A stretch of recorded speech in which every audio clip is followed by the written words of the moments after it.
The quickest, the fastest, the best in the world. Magnus Carlsen. Dominant, absolutely dominant.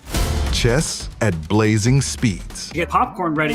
Moves without thinking. Rook A8, Rook A8! Tactics without blinking. Oh, Knight of 64. What in the world just happened? Oh my God, he lost no time. The Speed Chess Championship is the elite chess event of the year. For 9 years, the world's strongest blitz players have matched wits over the 64 squares. How does he do this? This year, the world's best face-off. Like E7, he's blundering everything. Fork, fork, fork. You're watching the SCC on Chess.com, and it starts now.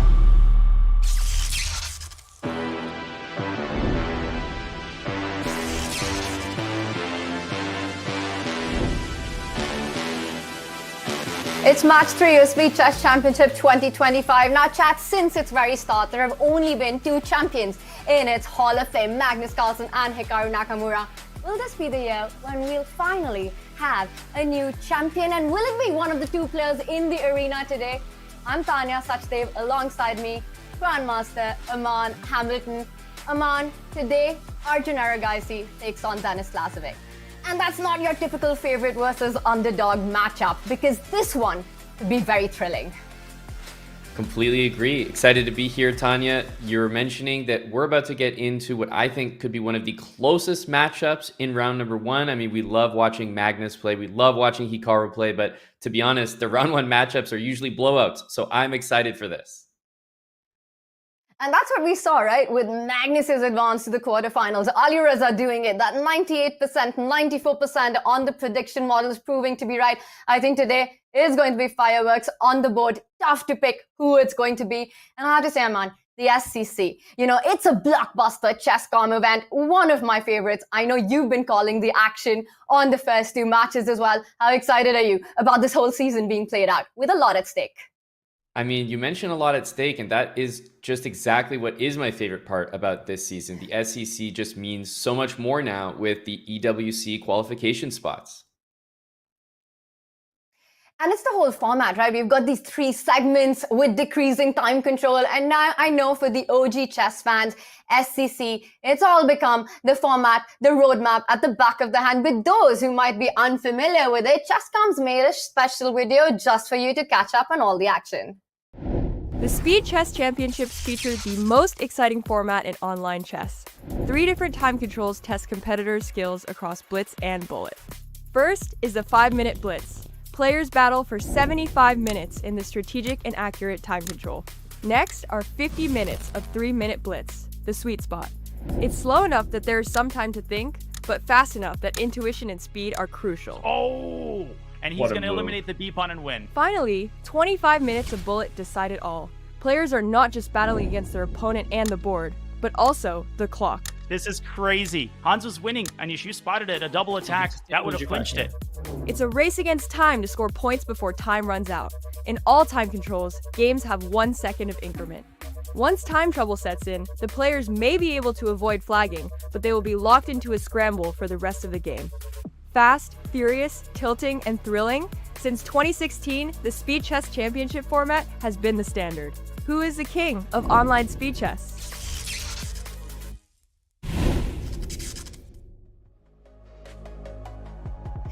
The SCC feels like a trilogy, 3 chapters being played out in different time formats, and it requires so much adaptations from the players, their opening approach, what they bring on, how they come from back, and we've seen players make their comeback.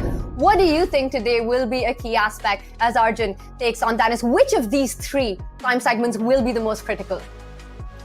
Well, we actually saw in the first couple of matches so far, the underdogs really performed when it came to the Bullet section. And unfortunately, those matches were such blowouts that it didn't matter. But in a closer match, which I expect this one to be, I do think that Bullet is that format where even a really good player can tilt, they can get themselves behind the 8 ball, and once you lose, you can keep losing. So I think the Bullet segment between these 2 could actually be the deciding factor, Tanya.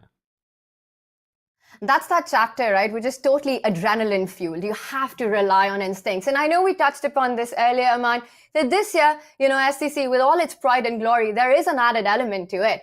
As chess is becoming more and more of a spectator sport, finding itself in Riyadh earlier this year and going to make its second shot next year in Riyadh for the Esports World Cup.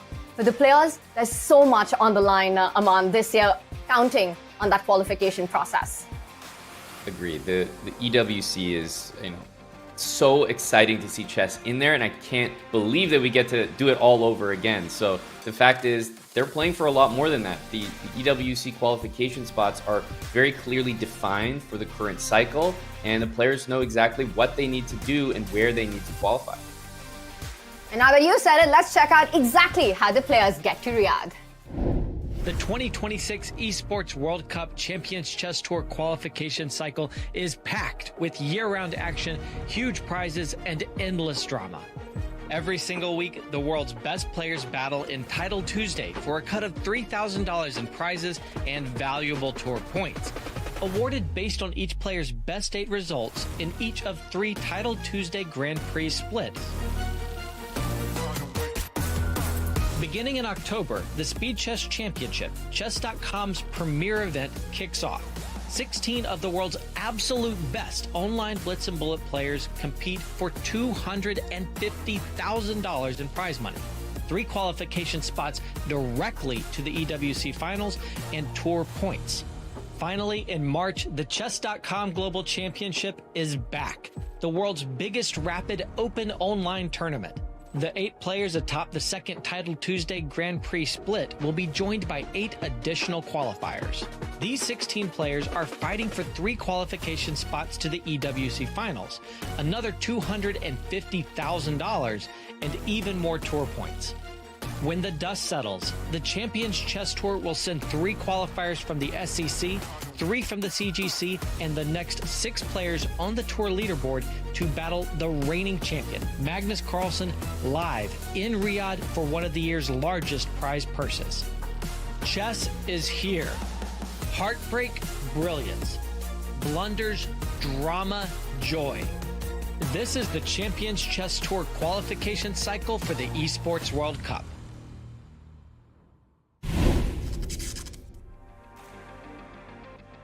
And what a show it was in Riyadh at its first ever debut that chess had at the Esports World Cup. The players know what's on the line. 3 spots from the SCC, top 6 from the Champions Chess Tour leaderboard will also qualify for the Esports World Cup. This is where our standings are right now, but it's only the start of the season, Aman. And I think all of us are expecting a lot of turnarounds, but everyone wants those big names to be at Riyadh. Absolutely, and you can see some of the names on the list with that esports logo, right? The team beside their name, which honestly makes me think, and I'm intrigued to find out, are there going to be some other signings, throughout the year going forward? Because there's a lot of unsigned players on that list right there, Tanya. Most of the points currently from Title Tuesday, but as the rest of the events and qualifiers happen, we will see this leaderboard really start to change up. And the Speed Chess Championship, there's going to be some points that the players can win in the SCC that will help them on that leaderboard.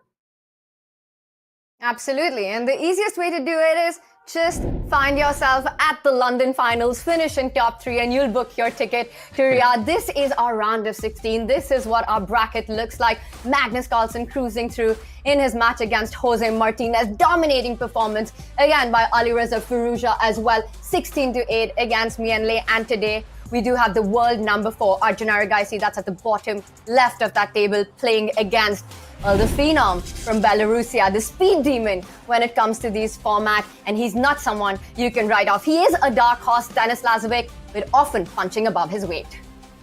Yeah, and you mentioned the top 3. I mean, if the players make it to the finals, honestly, if Magnus is there, they all qualified. So that could be an interesting finale. We're talking about this matchup today, the round of 16. It's Arjun, it's Denis, and you look at their head-to-head right there, it's 19 wins versus 16 wins. It is so razor close, but if you look at where they actually got those wins, Denis has a little bit of an edge when it comes to the blitz and Arjun when it comes to the bullet.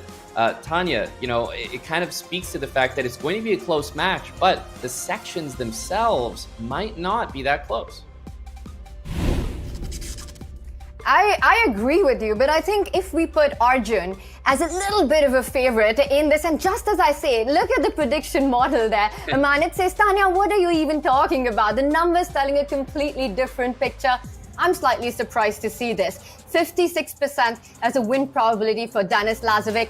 While I do agree, Aman, that this one's going to be close, it might just come down to those final few bullet games. We might even have a margin of just a point to decide the winner. But in my mind, just Arjun's cool composure, his experience with these big stage matches, the run that he had at the EWC, at the Esports World Cup, he's been in the quarterfinals of last year's SCC. I think that experience will count for something today in this match. In my head, not completely buying that prediction model. Yeah, that's fair. I think that it's tough to call these really, really close ones. The advantage has to go somewhere. It was a little bit of what I expected in terms of the bullet maybe being the difference. And well, Tanya, we have games underway. The action is upon us, and we are in the 5-minute portion. Of course, there's increment in all of these formats. They got a 1 second bonus time, and we had, well, it starts with the Berlin defense. Is that a bit of a surprise for you coming out with knight f6, Denis Lazavik keeping it solid?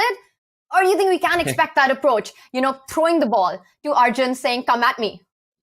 Yeah, I love that approach in the first game. I wonder, Tanya, if we're really going to see this fizzle out in just a matter of seconds. But no, we see d5. Let's see. This is the moment here. Normally, knight takes on d4, and then the d-pawn moving, we might get a repetition. But no, the players are here to at least play a little bit longer. I love it. I love that it starts with a solid opening, but we get a game still simply because we've got pawn majorities on opposite flanks. So at least this one is going to play out. And we spoke about this, right? This is a marathon of a match. You've got these 3 different segments. The players also need to feel each other out in the first few rounds. Yeah, agree. We're seeing this move f6. This challenges the pawn center here. You can't just let that e5 pawn stay there unopposed. After the dust has settled from the opening, Tanya, we have kind of a dark square concept that white is trying to execute here. Maybe pawn to b4, knight to b3, and just taking control of these dark squares. Usually a nice idea is for white to try to trade off the dark square bishops, if possible, but difficult to achieve. And that's because in compensation, Denis has got the bishop pair, right? If you're able to neutralize that advantage, then you're playing for the full control. And we've got Denis here advancing his own pawns, trying to push that d pawn forward as well to neutralize the double c pawns. Arjun, meanwhile, putting some pressure on c5. Yeah, and there's a big reason why the move c5 was played. You don't want those double pawns to be completely immobile. By pushing the pawn up to c4, you earn yourself the c5 square, as we see the bishop coming out to c5. Interestingly enough, if the bishop actually takes that knight, we get opposite bishops. I do like Arjun's chances with the pass pawn. So don't be thinking that that's like just a draw. I actually think Arjun has a decent shot here. Well, it's happening. Exactly what you predicted. The opposite color bishop, white's bishop, just seems a little more active, tying down Denis's rook to defend that a7 pawn. He'll also have control on the f line. Meanwhile, Denis's bishop on e6 purely playing a defensive role for the next entirety of the game. Yeah, basically forever here. You mentioned the a pawn. At some point, black will find the time to probably put it on a light square. We see a clever attack of the a pawn here with the queen. Neither bishop really wants to move from these amazing squares. So I wonder, are we going to see the a pawn move up to a5, maybe black match with pawn to a6? Everyone's just trying to get those pawns onto safe squares. And that's a great point, because if the black bishop was to move anywhere, I think Arjun would be more than happy to sacrifice that e5 pawn out just to get the open diagonal for his dark squared bishop. Right now, a threat on the board. Queen takes pawn. So really inviting a decision. Do you want to play a5, allowing that queen to jump over to b5, creating more attacking ideas? Yep, exactly. And well, this is one way to defend the a pawn. If the black queen were to grab the a4 pawn, then queen could slide down to f8, which would be a brilliant sacrificial checkmate, but of course, never going to happen between these two.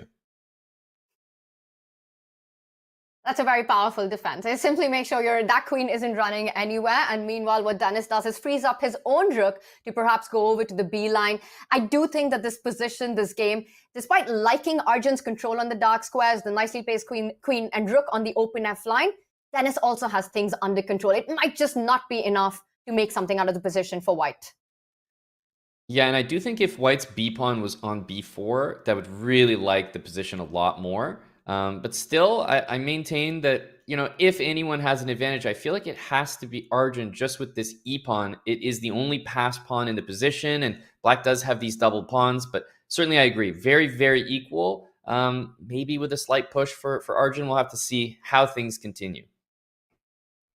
I'm loving the speed with which Denis is playing. He's up on the clock, position pretty much under control. He's activated his queen.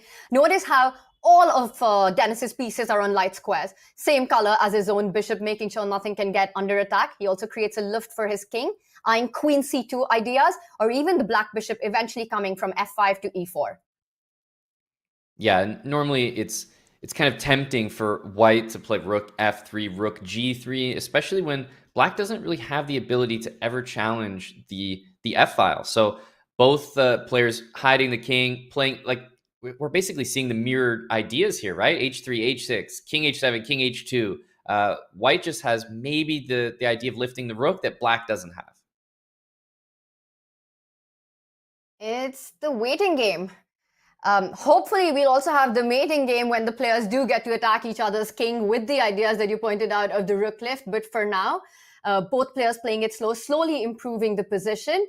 I'm still thinking that most likely this should end peacefully. Your idea on the board, and before rook comes to g3, Denis chasing white's queen. A queen trade would be pretty much a draw on the spot. I agree. Yeah, that will pretty much do it, because the pawn can take back, and then the bishop can cement itself on d5. Everything is defended. So I think that we're seeing Arjun show that he's interested in playing on, avoiding the queen exchange. He's a little bit down on time, but Denis also knows there's nothing inherently wrong with his position. So he's honestly fine. Just probably shuffle queen g6, queen e4, Tanya, for a really long time and say, okay, you want to play for a win? Let's see it. And the big reason for that is that all squares in which white can enter from are completely controlled. Yes, your rook can go to g3, but notice how the black bishop stops queen f7. The black rook controls the f8 square, so there's really no way to double down on the black king. And c5, a little in the air as well. Yeah, c5 is just nearby. It means that if you bring that queen maybe out of the way, c5 will force the bishop back. That's not what you want to happen. I imagine maybe a repetition here, Tanya. Is it that time?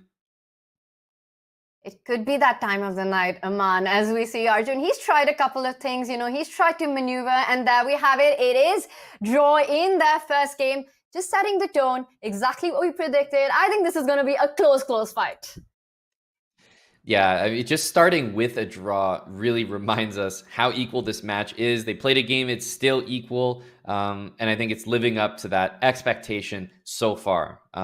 As for this opening, Tanya, rook b1 is kind of a way to stop bishop b4. Black often wants to take on d4, trade pieces with a bishop b4 check, but rook b1 says, I want to keep the fight alive, keep more pieces on the board, and look at this unconventional way of playing chess, right? H-pawn up the board, modern computers. I love it. And the H-pawn doesn't only aim to get to h6, which has been stopped, but the idea of activating your rook without the need to actually castle to bring it to the game. So we have a rook left here, the rook attempting to line up against the black king with threats on that h6 pawn. This is definitely part of the plan, part of prep that Denis has with the white pieces in this match against Arjun.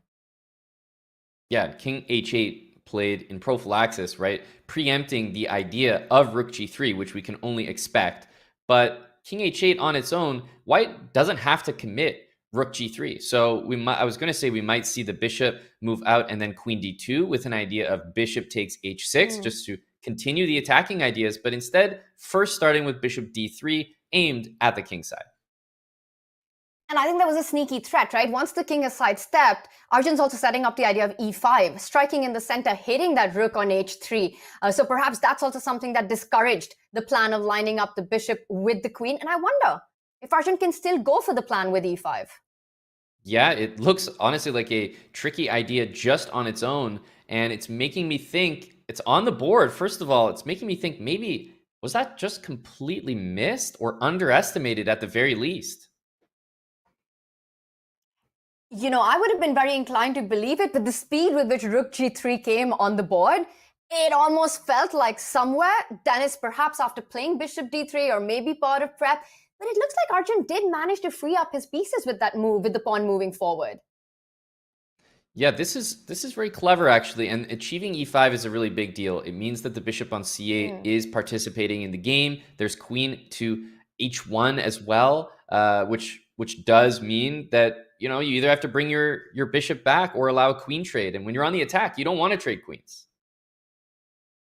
No, you don't. I'm actually really liking Black's position here. You solved the problem of the light squared bishop. You pointed out the ideas of the checking, and there we've got, well, the first question mark appear, which is a very natural move. And usually when that happens, one does get the feeling that things haven't gone as per plan for white here.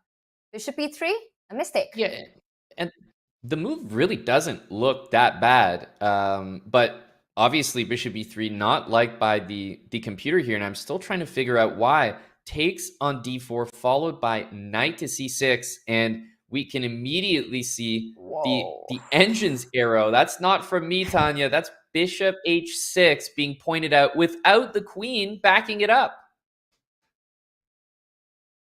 That is incredible stuff. And it is the only move. It is the best move in the position. I'm not sure if the second move gives a huge advantage, the second best move gives a huge advantage, or is better for black. But usually when the blue arrow appears, it means that white must find this idea. Bishop takes pawn, not the most obvious. I'm guessing the idea is next to bring the queen to attack that pawn on h6 once the bishop is captured. Yeah, and I'm really wondering what's going to occur afterwards, because let's say you take on h6, black is going to recapture. And, at this point, I'm wondering if the players are calculating exactly that. I can just put it on the board here while we take a look, waiting for a move to happen. Takes queen to d2, attacking this pawn. If you bring the king up, right, you're kind of walking into this discovered check, which can only be bad. So it's making me think here, queen can come back to f6, but Tanya, this is going to get extremely messy. e5 is in the position, maybe some crazy move like bishop g6 in order to take the h-pawn. This is wild and definitely what the players are sitting there calculating. 100%, because you don't take this much amount of time on this move if you're not thinking about bishop takes pawn. I'll also quickly point out that after bishop takes pawn, queen h1 check. White is not intending to move up the king, because then you trade win material and you're super happy. But Denis has bishop to f1, and suddenly that queen on h1 misplaced, and white's attack will be even stronger. Yeah, and we're talking about this crazy move because the engine has brought it to our attention. However, there's also a skirmish going on in the middle of the board. Pawn takes on c5 is a perfectly normal move. It looks like it might even just win a pawn, and you take back with the bishop, hitting the rook. Not to mention d5 is also very nice. We have a great central pawn mass. So really, so many tempting moves in this position, Tanya.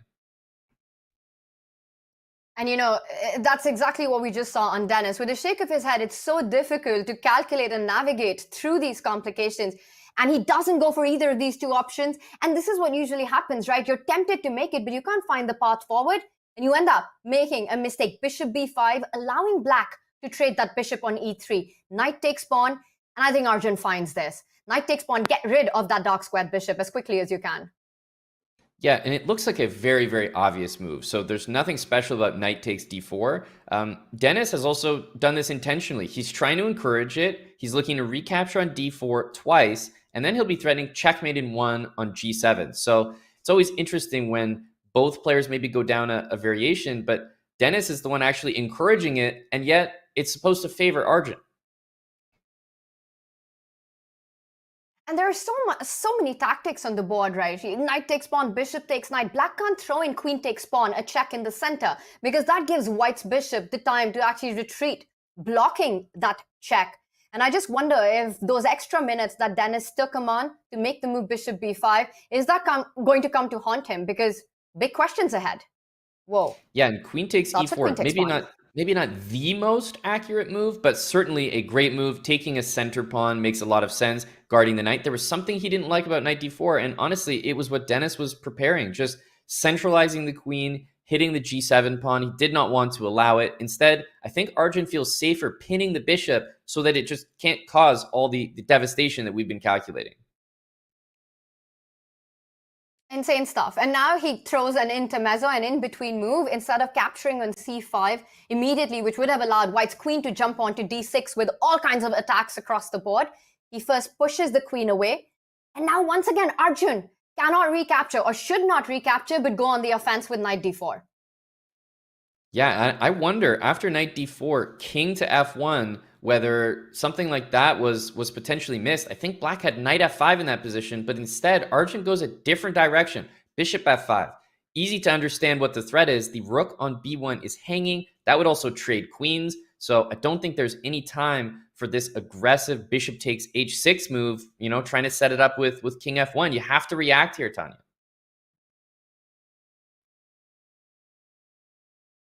It's already a very fascinating battle. And Denis here, he slows down. He doesn't have time to unpin that bishop, as you're pointing out. Black is also setting up rook c8, lining up against the white queen on c1. Yep. Yeah, if we're looking at this position, it really feels as though unless there's a breakthrough sacrifice, I'm starting to just, optically enjoy the way that Arjun has set things up. He's got the queen centralized.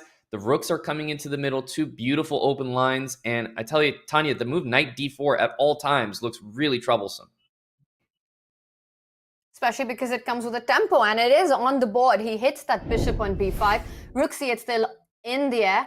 f3. And this is what Denis has to do now. He has to go all in with the chips that he has, right? You can't play slow in such a position. Attacks the queen. I mean, yeah, knight to c2 is available. I guess there's also a kind of a crazy looking queen to h4 move to hit the rook, pin the rook, and I wonder what happens after that. I think the idea is to go king f2 perhaps after queen h4, because you really want to be threatening bishop takes pawn on h6. You don't want to bring your bishop back. There's queen h1 ideas which look devastating as well. So he's perhaps counting on the king, and he does it. Yeah, it's all on the board right now. Bishop takes h6. We've sort of been eyeballing that from white's perspective the entire game. The time, Tanya, is starting to tick down as maybe queen f6, the engine saying, find this move because it's the main way that you can stop bishop takes h6. King f2, I think, caught him off guard. And Arjun doesn't find it. He plays another move that looks strong enough to defend, because you're stopping that check on the h line and hoping for a rook g8 if needed after a sacrifice. But it looks like Denis is on the offense. He's using the other side of the board now, pinning that knight. Yep, and watch out for knight f5. It's a really nice move that hits everything in the position. I bet that this is the plan on the next move. And even though the eval bar says that the game is absolutely level, Aman, I think a draw is the least likely outcome right now. Yeah, exactly. Equal with best play, but I tell you, we're already seeing a question mark move given. Pawn takes on c5 is what the engine is looking for, but how can you not play knight c2? You must, and that's exactly what he's done with 15 seconds on the clock. The most natural move, hitting the rook, hitting the bishop. He said ideas of rook f4, attacking the black queen. You need to constantly be on the offense here. Oof. Yeah, at this point, It's a queen blunder. e7 being given a blunder because of rook to e4, disconnecting the bishop from the knight on c2. And Denis finds it. He finds it with 11 seconds remaining on the clock. He gets the brilliancy in, and he's winning big material right now. But wait a second, Arjun's got his own tricks. f5, forking the two rooks. Oh my goodness. And I wonder, are we going to see this bishop e5 idea? Yes, rook g8, there's bishop c4, but it's not clear that this is winning. But this looks so incredibly powerful. The bishop pair doing that job. That rook on g8, stuck to defend the g7 pawn, now picked up. And though black has an extra pawn, but that's not for long. That's right. The king can slide up to h7. The bishop is trying to watch the f5 square because you really don't want that pawn to shoot up the board. And the only piece that Arjun can play with is the bishop. Everything else is tied down, but maybe that's just about enough to hold the endgame. Will the king go forward? King f5 is always the decision. You drop the h-pawn, though, and that frees black's pieces. So he's not willing to commit that just yet. And the rook doing a bit of yo-yo, defending the g7 pawn and the a4 pawn when needed. Shuffling with the king. Arjun cannot allow the g-pawn to fall. The bishop will come to b3, defend that a4 pawn. If the bishop went to b3, there was f5. That was a really clever maneuver. That was incredible. And that's why he couldn't play bishop b3. He does win. I can't tell if he just got baited there. Taking h6 almost seemed to help Arjun free all of his pieces. But honestly, I don't even know if this is winning here. Bishop to d5 covering the square, but dropping the pawn with check. Whoa, and just 3 seconds on the clock. That a-pawn, that's a pawnster monster. It's about to queen any moment. Now you've got 2 pieces that need to stay defended. The white king is going to advance forward. The f-pawn will start moving ahead. I think black's just going to be overloaded in this position. Yeah, there's no way you can stop both pawns. The a7 pawn is permanently defended. I think it's time to just play f5. And you can take forever to make that move. It's so hard to play this position with black when you're on the defense. White getting an extra second every time. But he has to find that right moment to push that f-pawn. Yeah, he does. Also, there's, rook f7 can help out. And what you don't want to do, though, is you don't want to just win the bishop for both pawns, because that would get to a rook versus rook and bishop, a drawn endgame. God, this is so much of the mouse skills as much as it is speed, skill, and accuracy. Right now, the f-pawn has finally found its way to the other side of the board, and that's definite progress for Denis. And he does it. He wins a piece. He's about to win the game. Now he wins the bishop. That's all you need. But look, this coordination is a little bit strange right now. I don't know that he saw that, Tanya. I don't know that he saw it. Rook d2, bishop takes, and of course the f-pawn will be safe in that final position. So that is a win for Denis Lazavik. And what a fantastic convert and technique that was from the start, getting that middle game, keeping a black inactive in the end game, and finally winning the pawns. Beautiful display of technique there by Denis. He takes the lead, an early lead in the match. Yeah, an early lead, and especially going back to this position, although maybe Arjun had the slightly better side of things, I don't think it was really a big deal, because Denis is perfectly happy to take a draw every time they play this line. And that makes a lot of sense, right? Why fix what's not broken here? Yes, he was slightly worse, but still pretty much under control for the entirety of that game one. He sticks to plan here. And I think his idea is clear. He's playing these solid Berlins with the black pieces to Arjun's e4. But given white, we're going to see those pawn storms. We're going to see early h4 advances by Denis Lazavik. We might even see some pawn gambits. He's going for the aggressive attack with white. Yep, queen f2, immediately hitting the a-pawn in this variation, slightly different than last time, but the only other option here is maybe playing the move pawn to e6. It is a full pawn sacrifice. I don't know if you really want to pull the trigger on that, but let me tell you, if you don't, bishop e6 is coming, and we're back in the exact same position that we were last time. And it's an idea we discussed, right? That Arjun wants that bishop to get away, so he can just chuck this pawn, open up the diagonal of his bishop. He knows he's a point down, but it's a bit of a gamble. You give up a pawn, do you have enough to show for it? I think you go for it, and the reason is that maybe the worst case scenario is you're in an opposite bishop position where you know that black's pawns can't really move anyway. To be honest, after we activate our queen g3, and bring the rook over, I just don't see us being that much worse. So I would probably give it a try. And there you go, pawn e6. I think this is the right decision, Tanya. Great call there, Aman. The only thing, I feel Arjun had to make it faster, this exact decision, because now he's also got this over a minute deficit on the clock. It still looks like it should be enough for all the reasons that you stated. Queen g3, rook e1, a lot of piece activity. Denis, he's such a good defender as well. Yeah, but just picture that last game, all of those rook lift ideas, now defending the pawn on g7 is much more difficult, right? That pawn on e5 being gone helps out a lot. Of course, the fact that you're down a pawn means if you trade things down, it'll be a draw. But you know what? It was going to be a draw anyway, so I like this decision. Same, and I think Denis has set up rook f8, rook f7, defending that key weakness that you're talking about. Hit that queen, a 7th rank defense on the g7 pawn with that move queen d7, which is why Arjun shifted strategy. He's placed his rook on e5, he's eyeing the g5 square, but also eyeing lining up the queen on that e line with the rook attacking the bishop in case of rook f8. Yep, and there's rook e8. So I wonder if queen e3, we're likely to see the idea of bishop back to f7. There's also queen g3, of course, dissuading this bishop f7 move. And then, yeah, if rook g5, rook e7 is the intention. You know what you don't want to play, Tanya? Pawn to g6. That is obviously a really, really bad decision and to be avoided at all costs.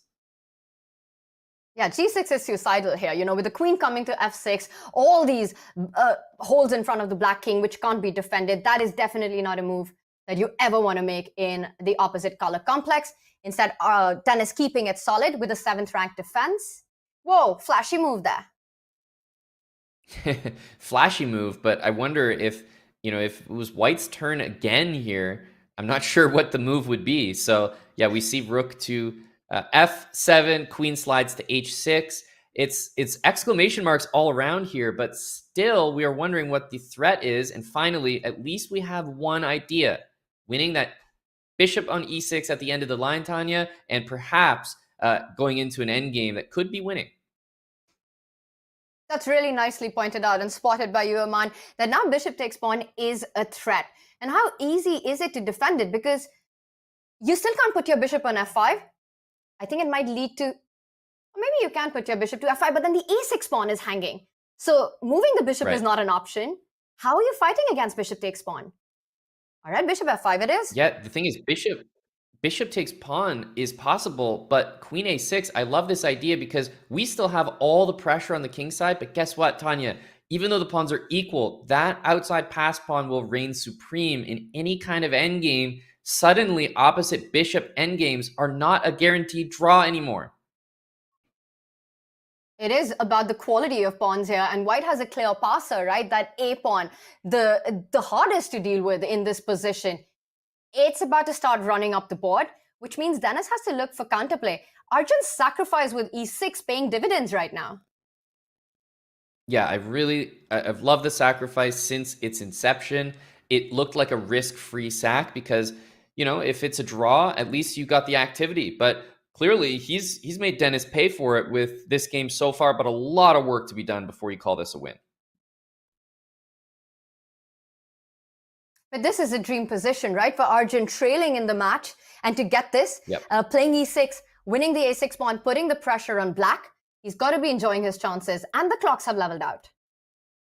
Completely agree. I also think Denis is in a tough spot because he wants to play a move like h6. First of all, the queen would go side to side, swiping every single pawn in the position. But h6 is the move you want to play to get that king up. And if you play bishop g6 to cut the rook, then you can never really play h6 again because your bishop will be hanging. So there's not a good way to organize the pieces. I don't really see the counterplay.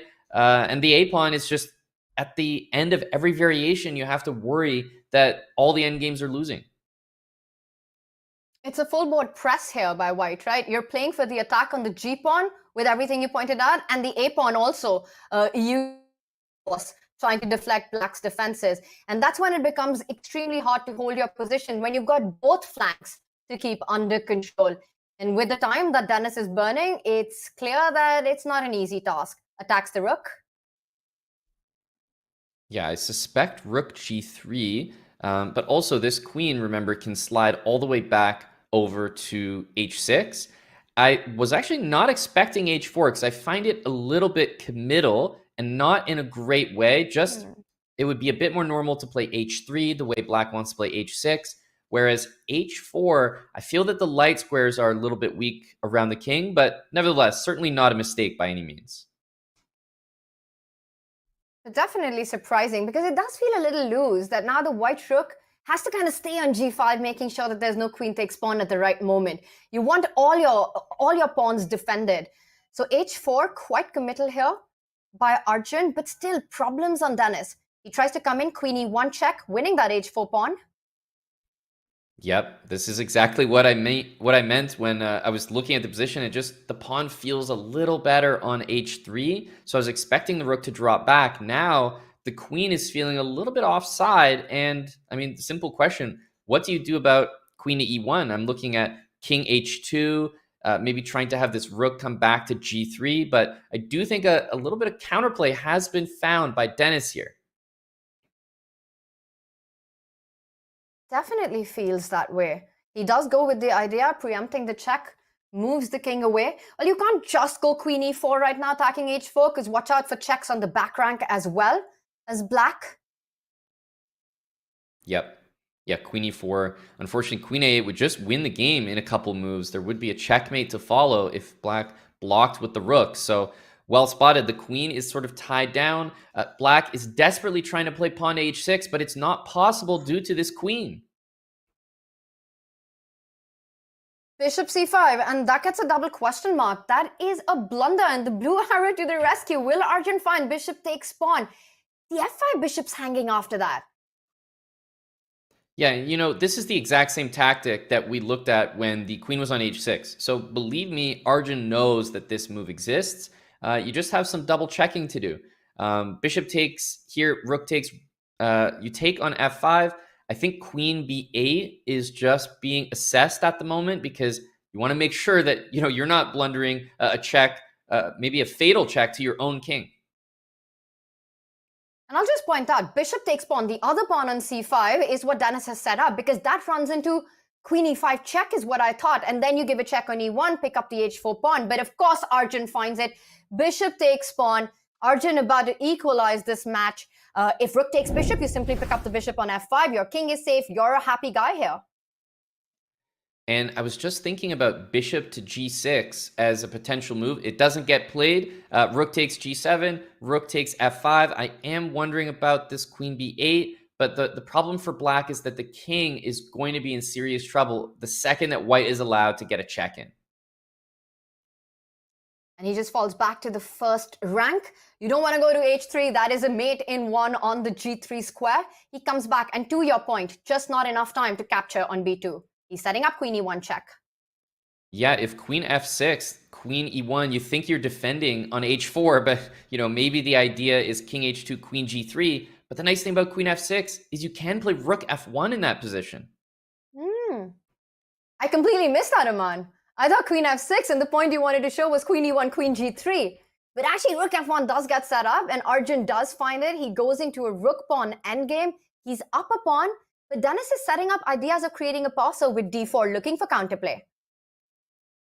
So I think the idea is you bring your king over here because if black keeps pushing, you'll slot your king in front of the pawn. Is this a winning endgame? It remains to be seen. White with a good chance due to the pawns on opposite sides of the board here. I don't think you want to move your a pawn because the idea is you want to win the c pawn and guard that all-important a pawn on c4. And also just how close the c-pawn is to the white king. You know, the white rook doing a fantastic job of keeping the black rook tied down. a5 will be defended laterally. And here, can white just go king d2? And he does it, driving the defensive rook away, about to win the c4 pawn. Yeah, and it's really important to note how he went, by the way, rook g5. Is that... Oh. I'm not sure if rook g5, but it looked just completely winning there. This will do it as well, I think. But that was the cleanest. If you spot rook g5, and I think that was the blind spot there, you play rook g5, a pure king pawn endgame. That would have probably been resignation on the spot. But Arjun, he's got a clear path. Now the white king assisting the pawn up the board. And the white rook beautifully guarding everything on the fourth rank, including his own pawn. Yep, and that is, you know, maybe not that rook g5 you're looking for, but you know what? He saw a clear path to a win, and he took it. No mistakes. And we now have an even match here after 3 games, exactly what we expected. And it just reminds me of our prediction model, right? Aman, in In the Alireza match, I think Alireza was a 94% favorite, a win probability, and Magnus with a 98% win probability, and this one at 56% or something around that. And I think this match is living up to that hype, just how close it is. And I do think this will go down to the wire. 100%. We have what could be the maybe the last game just before the break here, and we have a specialty of Denis Lazavik, right? These kind of Catalan setups. He plays all the time. He's very, very good. Truly one of the best players that's playing the Catalan right now. He treats it more like a system. Like you can count on him to play it. He knows these lines inside and out. Absolutely. If anyone wants to learn how to play the Catalan, these are the players that you need to follow. Our chat agreeing that this will come down to the wire. We see the Catalan bishop has been traded off. White does have an extra pawn, but it's about to be picked up to neutralize material. But you have to watch out for ideas like knight c6. Yep, and maybe to that point, getting the bishop off that e7 square, so knight c6 would no longer be with tempo on the bishop as well. That's why we see an exchange here. The knight on c4 is a really, really nice piece. So if we get to an endgame where white can just support that piece, perhaps with b3 and develop the bishop and just bring the rooks in, I think there is a slight advantage to be played for here. It's usually the case in Catalan, right? You feel like the position, black has neutralized everything, it's equal material, but there are these little points which do give white a little poison here. That active central knight, that a-pawn ready to dislodge black's knight on b6, the control currently of the only open line, that overextended b4 pawn giving away a c4 square. And it's just sort of a slow game, a slow grind, should be holdable, but somehow not as easy as it looks to hold. Yeah, that's exactly right. I wonder if we're going to see some setup that involves b3. When you play a move like that, you have to be very mindful of the d4 square and also the c3 square that you're opening up. Classic. I'm wondering about bishop d4 here, because if the bishop comes to f6, I think the classic idea in the Catalan is knight on d3, trying to play b3, e4, and maybe just bishop d2. Very modest development, and looking to play an endgame where those pawns, Tanya, can be targets for white's pieces. And that's the long-term vision, but a huge idea in these positions, right? If all the majors are off the board and you only have the bishops remaining, white has something very solid to play for.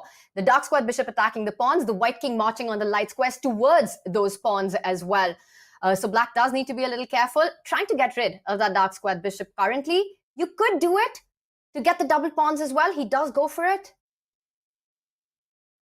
Yeah, I think the idea of trading knight for bishop is really in white's favor, and the idea of double isolated pawns is really in black's favor. So we have a situation where Denis is saying, I'll take the risk. Clearly, these are awful pawns, but the knight against the bishop with dark square pawns over here, I fully understand why he's interested in this endgame.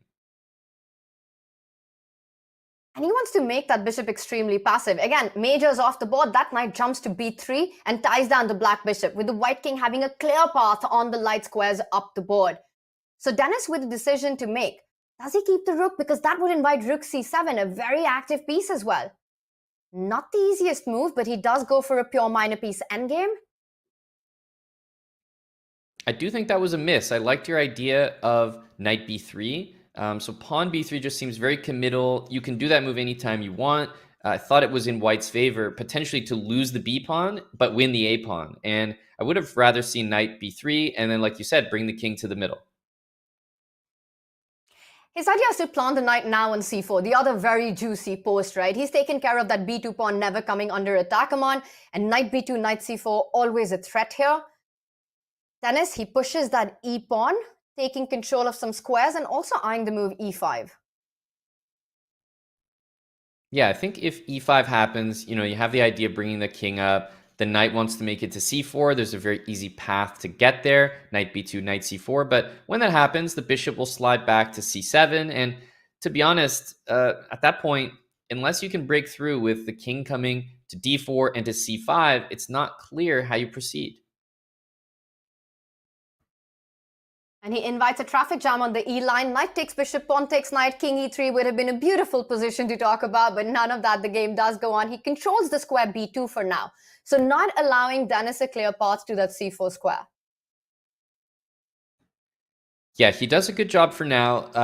A lot of pawns going on dark squares. Basically, white, you can see, is covering every single square. So if white wants a draw, it's there, as far as I can see. There's really no risk for Denis, which is why he's happy to be here. But I don't really know how this knight gets to c4, Tanya, and Arjun has done a good job restricting it. He was given those few chances to put his bishop on the right spot to get the king active in the center, making the most of it, and now he just sits on the position. And perhaps Denis will have nothing better to do than to shuffle the king around. Yep, let's start maybe maneuvering the knight. Like knight e1, I mean, it seems pretty low risk because king c5, I mean, you can always cut that off with king e3 or knight c2. It does feel like the knight has to start maneuvering, and maybe one thing to avoid could be knight d1, because I'm not sure you want to allow bishop d4 there. And your idea is all around getting that knight, rerouting it to the e3 square so it can finally land on c4. But for Arjun, would it be enough to get his king to d4 and perhaps put the bishop on c7 if he's so allowed to do? I think he's going for your idea, knight e1, king c5 we might see. And then after knight c2, just perhaps fall back with your bishop to c7. Or even bishop to f4, controlling that e3 square. Yeah, pawn to e3 is quite committal. It does allow the king to reposition, and of course it permanently stops king d4. But I have to say, with the pawn on e3, it feels like we're a lot closer to a draw now, because I'm not seeing the path. I guess we're going to need to go to f3 and try to play knight d2. But of course, the bishop is just going to station itself on c3 there. Yeah, it's all about trying to find a maneuver where the white knight can land on c4. The bishop blocking b2 for now. And to get to d2, you spend so much time, and black always has the idea of bishop c3 whenever you're threatening knight coming to d2. And now you could shuffle with your king. Yep, you have to be mindful of, white's king coming all the way up to c4, and maybe if black has the king on c5, there could be, in the right moment, an idea like e5, but I'm just not seeing it just yet. White's probably going to throw in h4 as well, so there are things to think about here, Tanya, but overall, Arjun should have this under control. The question is just whether that 1 minute he has will tick down to, the 10, 15-second mark, where it's possible that he makes a mistake because he doesn't have enough time to process everything.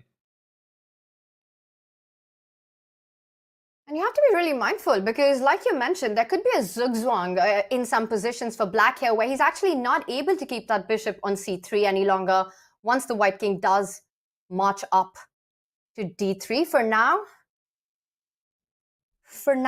it's and we're seeing the bishop stay, right? Arjun. Because he doesn't want to allow knight d2. And I think he's also conscious of the fact that an e5 move is there, an h4 move is there. There's just a lot of pawn thrusts to consider. Maybe he's thinking about some move that locks everything down, like e5, which is another pawn on a dark square and super, super committal. I don't think that that's the right answer. This is such a classic example of how to play a knight versus bishop endgame. If you're with the side with the knight here, you put all your pawns on the light squares where it can't be targeted by the bishop. You're trying to jump around with your knight, playing slow, getting it to points where you can start attacking those black pawns. Now knight d2, knight c4 is another threat that black has to be very careful about. And knight d4 has been an idea for a while, which would force always the king to go back to d6, and white's king would then get the c4 square. I think we're seeing it again here. I wouldn't be surprised to see knight d4 appear. I think he's considering, how much do I want to have this e5 move in? Is it beneficial to include h4? For example, if h4 is met by h6, you probably want to push that pawn to h5. And just create that h6 pawn as a weakness that you always have to watch out for in case the white knight was to infiltrate. For now, he's just shuffling around. Also good strategy when your opponent's got about 2 seconds on the clock. Okay, and I wonder about the move e5 at all times, because previously I think f5 was possible, but now with knight d6 available as an outpost there, I think knight d6 is a really big deal in that line. And he missed it. He missed the opportunity. We had the blue arrow, we had the bar shooting up, and Denis had enough time on the clock to figure that out. And now once again, Arjun survives. That knight is headed to f5, attacking h6, but black will have bishop f8 to defend the pawn. Yeah, and at this point, it's really likely that black loses. Not because it's losing, but I think this is the type of position you can really go wrong in. We're probably going to see knight f5 to support h4. And if the black king has to move and white gets in, this is a big, big problem. So you can see, Black Tanya, there's pretty like a much only has zugzwang, the right? bishop. Yeah, there's a zugzwang possible Exactly, pretty much at Aman. all And- times. And for Arjun, he can only make the bishop moves. He can't move his king anywhere. He has to keep the opposition, stopping white from infiltrating with his own king. But for now, move to move, it looks like Arjun's defending bishop f8, support the pawn. But hang on, he Whoa. didn't realize the king was coming to h5. He just didn't process that.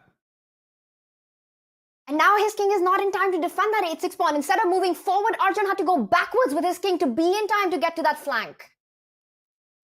This is completely over. Every single pawn is going to fall here. The king needed to be on c5 to stop king c4, but as soon as white's king moved away, black's king had to follow. Okay, probably not very smart to allow this, actually. It's a really unnecessary counterplay with a minute on the clock. And Arjun has the knack of finding ways to make the position chaotic when he's desperate in defense here. h5 does just that, but Denis, ice in his veins, keeps it cool and calm. He's calculated his way through, knows that the knight will come back in time. The king now giving that up, and you're up a pawn in a king-pawn ending. Arjun about to resign here. Yeah, this is unfortunately white. A little bit too easy of a job there. Yeah, you can head over to the queen side and pick up those pawns. What a conversion. And like I said, I felt that it was a game that Denis was going to win, but not because it was winning. Just the time is so low and knights are so tricky, Tanya. Incredible play there by Denis Lazavik. You know, we spoke about the knight versus bishop dynamic. Denis Lazavik shows how it's done, and for the second time in the match, Aman, he takes the lead. Yeah, 2.5 to 1.5, the slimmest of margins, but every single game that they have played has felt so hotly contested, right? The slimmest of margins, equal positions, turning into wins, often staying as draws. Every single game, they're fighting tooth and nail for an advantage. We haven't seen a completely crushing game where the other one didn't have a chance. Close fight it was always going to be. You know, we had that first game end in a draw, and after that, punches being traded by both these players. Right now, it is Arjun Erigaisi, the world number 4, who is trailing in the match. And I think that would be a big surprise to a lot of players, because at least on paper, it would feel Arjun, with his experience, would be the one who would perhaps be the first to take the lead in the match. But Denis, you know, he's done this often. He's impressed us so much with his playing faster formats, often winning in matches against very, very strong players, including, well, some of the very best in the world.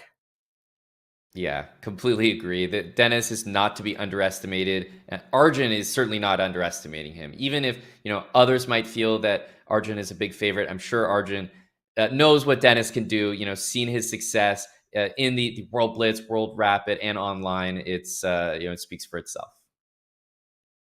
It's going to be an awesome match, Aman. That is for sure. That's what we can see. The tone has been set for that. And we're about to take our first break of the day. But before that, chat, you have to tell us, who are you supporting? Who do you think takes this match? Will it be Arjun? Will it be Denis? And meanwhile, of course, Chess.com is super thrilled to support a fellow game changer, Chess Hub, the record-breaking company taking the gaming world by storm with a brand new Chess Hub 2.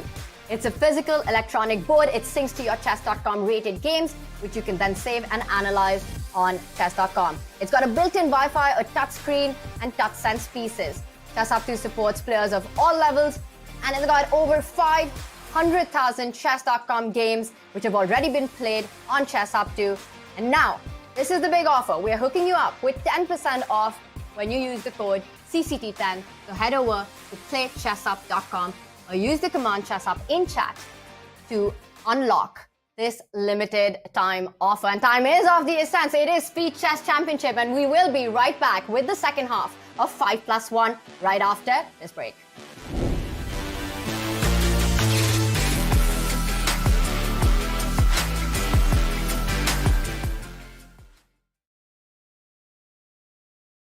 Has this ever happened to you? Oh, shoot. Another mouse slip. What about this? Oh, well, holy bishops en passant. I think I'm getting carpal tunnel. If only there was a way to play online chess with a real-life board. What if I told you you can with Chess Up 2? That's right. With Chess Up 2, you can now play over the board online. Wow. Simply connect your Chess.com account to our state-of-the-art Chess Up 2 and get a game started. Every time you move, our revolutionary board will transmit the data online directly to your opponent. And as soon as they move, squares will light up, signifying which piece is going where. Well, shucks. This Hikaru guy seems pretty good. With Chess Up 2, mouse slips and sore wrists are a thing of the past. My carpal tunnel is gone. Well, this sure is fun. I'm playing online against my new friend Hikaru. Who needs a family? But I sure do miss clicking on a piece and seeing all of my available moves, like they have on Chess.com. Well, Danny, you're in luck. This feature is totally available on the Chess Up 2 as well. Wow. Well, I'm convinced. But hey, what if I don't just want to play an opponent online? What if I want to use one of Chess.com's other great tools? I thought you'd never ask. With Chess Up 2, you can fully take advantage of the Chess.com integration by playing bots, analyzing your offline games, and even using our optional AI assistants to visualize the quality of moves with color-coded hints. Well, holy Chess Up, you did it. You made IRL chess cool again. You got it, Danny. And how do you know my name? Play chess today on the board of tomorrow. The Esports World Cup 2025 was electric. The best games played by the best teams.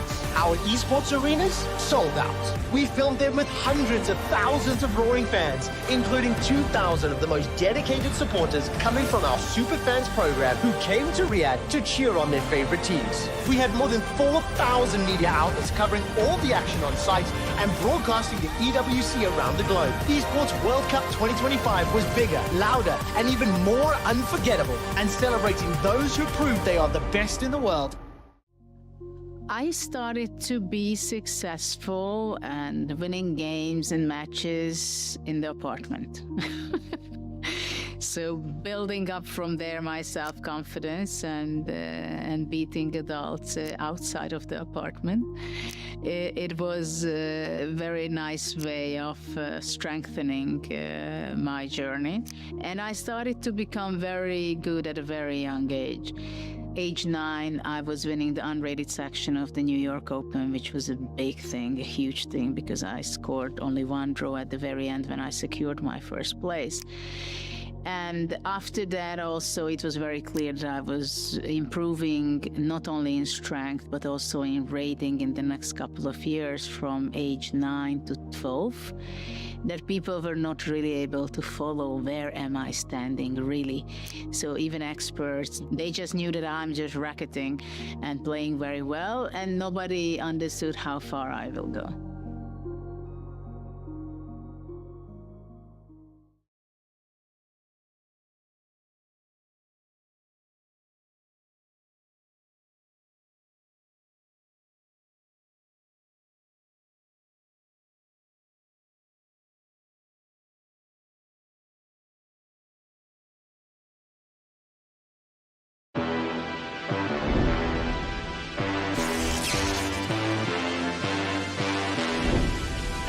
We're back. It's game 5 of the 5+1 segment, and it's Denis Lazavik with the lead here. The tiniest of leads, but it's quite something. Aman, with 2 wins so far, he leads 2.5 to 1.5. He's also been extremely confident in the way he's handled those time pressure, those time scrambles. Very impressive stuff by the Belarusian youngster so far. Completely agree. It's the poise. You know, he's grinding out these wins in a knight versus bishop endgame that the computer is saying, oh, there's no chance, it's equal for, the last 50 moves. And he just keeps on putting pressure, knowing that at some point, even someone like Arjun can make that one mistake. That's all you need, maybe due to time pressure. And that's absolutely been his strategy, not taking too much risk, but being there to pounce on that one blunder. It's incredible. And let's point out that this rivalry goes quite a way back. In 22, they played their Junior Speed Chess Championship match, which was also a very thrilling battle. And it was Denis Lazavik who took the lead in that 5+1. And this time, we've got, for the first time in the match, a Sicilian. Yeah, this should be exciting to take a look at. You always see the players' repertoires kind of evolve over a match, Tanya, because you never want to be too predictable. One thing that we saw was, that opening that Arjun kept going into, and it was probably starting to add up. I think Denis did not like that opposite bishop push from the last time they played. And that's a great point, because this entire format, it demands adaptability by the players. We saw Denis employ the Berlin, and then it felt like Arjun had the advantage the first time around, converted it the second time around, and then Denis wanted none of that. We saw Alireza do the same against Mien Le, where he shifted from the Spanish to the Italian to avoid the Schliemann.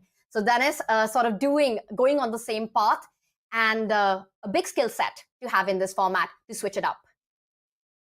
Yeah, agree. I actually think that is probably one of the top skill sets, apart from being just incredibly skilled. Every player is in this event, being able to adapt. And we're seeing that here. H4, one thing that's not changing, talk about adaptability, one thing that's never going away are these H-pawn pushes up the board. Tanya, H4 here. I mean, how do we begin to explain these H-pawn pushes that are just so common? So common, so consistent. It's amazing because especially there is no rook on h1 right now.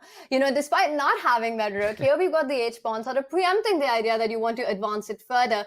But I also wonder if by Arjun, it's also got this positional aspect of controlling the g5 square and threatening that knight once it does land to g6. The only way to develop that bishop on f8 with the move h5. Stop now by Denis. Yeah, and we see h5, it's almost like these two know something that the rest of us don't know, because h4 looked peculiar, and then h5, he says, I don't know what you're up to, but I don't want to see any part of it. He does want to maybe secure that g6 square for the knight, but now the g5 square is looking a little more in white's control. So I wonder if black is going to just play maybe like f6 and situate those pawns a little bit more on dark squares, while the light squared bishop appears to be getting stronger with every pawn push. It's very interesting here. He does play g3 quickly, defending that h4 pawn, not caring about those light square weaknesses. And that's a big committal choice to make, especially when you don't have that bishop on your own. And of course, Denis places his bishop on g4. It's time for Arjun to go on the other flank.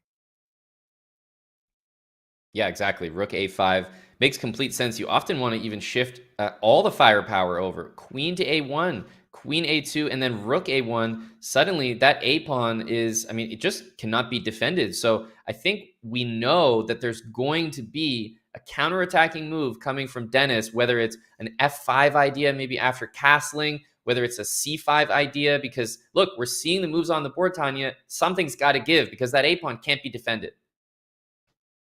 He's setting it up. He's about to sacrifice that pawn for the initiative. Denis Lazavik is. He goes with another central strike. d5. It might look like it's a pawn sacrifice, but that would open up the queen on c7, attacking the c2 pawn if Arjun was to capture on the center of the board. And also nicely pointed out there, bishop takes pawn, a big threat. Stopped. Yeah, bishop c5 has been played. Makes a lot of sense to trade these bishops. It's just one of those recurring themes when you're playing against the bishop pair. You have a bishop knight.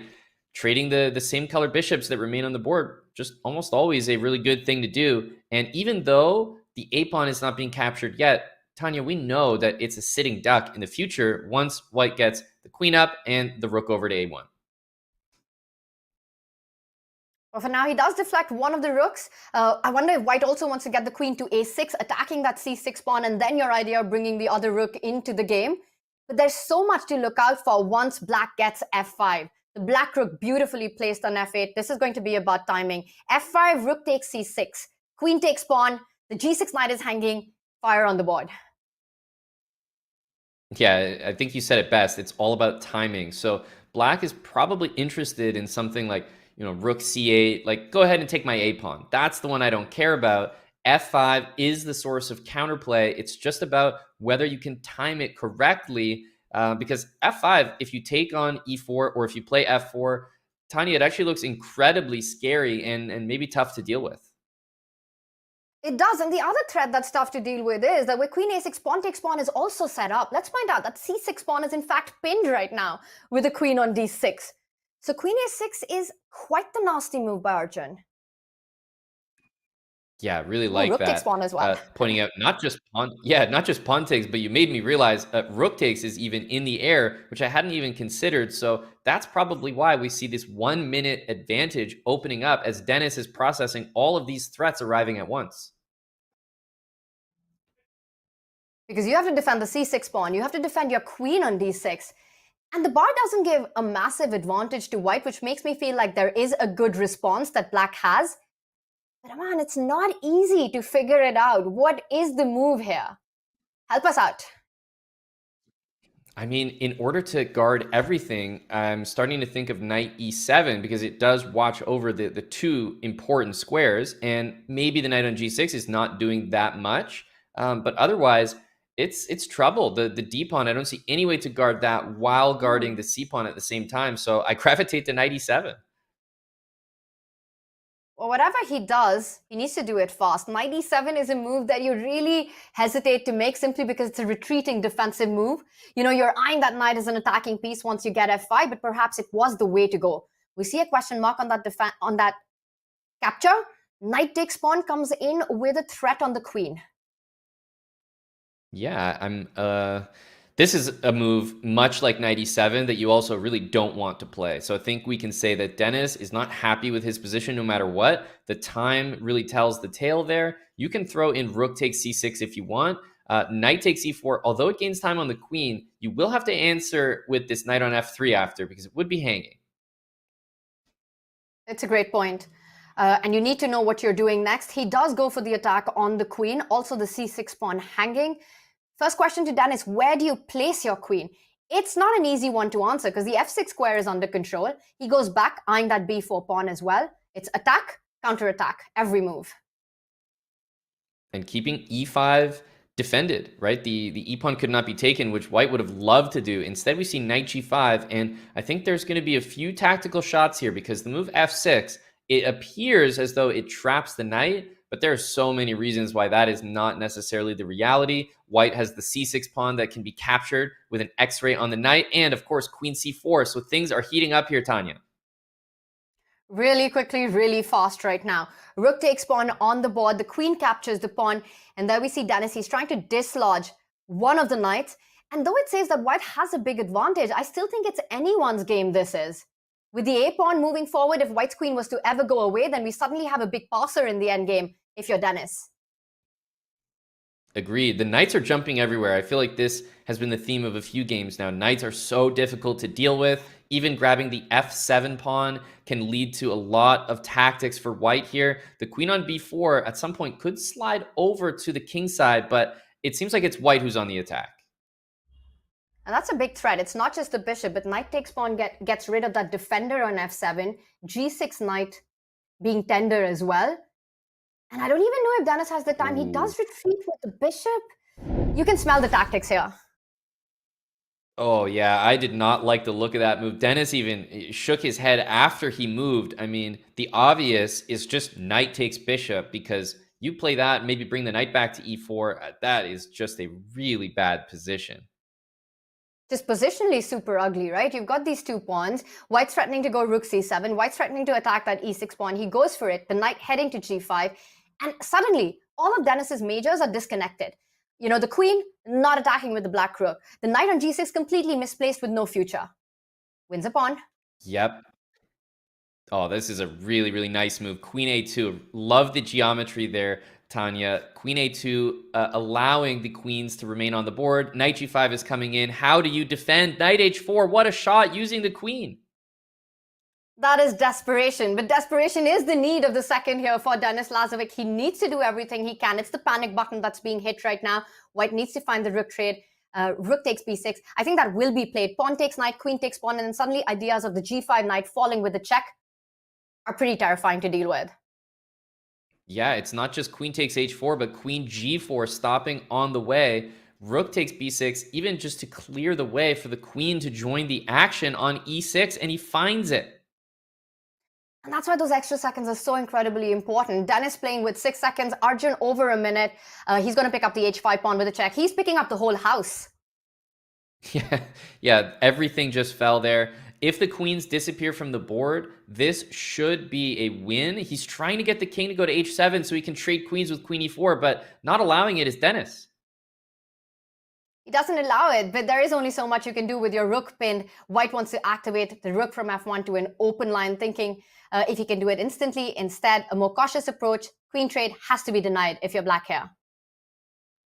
Yeah, the queen centralizes really nicely on e4, maybe with the idea of rook a8, although if I'm being honest, I'd rather trade the queens than the rooks. And Denis is trying to create his threats with the queen and the rook combo. The f2 pawn attacked right now. Rook b2, don't make that blunder. Queen takes rook would be quite the ice shocker there. Instead, Arjun just pushes the pawn, and now the white rook comes into the attack. Rook e6 to follow up. The king will be absolutely safe on the third rank. And this looks like a power play by the white majors in the center of the board. Yeah, there's no immediate win. So black, I think, is going to benefit from a few checks here. Maybe white's going to go back with the queen. Yep, just to stop the checks. Interesting. Still a big fight here from Denis, despite how lost the position is. Oh, and blunder. queen h1 was the sneaky idea, but blunders do not come out of a vacuum. And there you see, just right after the queen trade, Denis knows that it's a lost cause to fight for. He resigns, and once again, the match is level. Yes, it is. And trading blows here. We're going back to this Catalan setup here for Denis.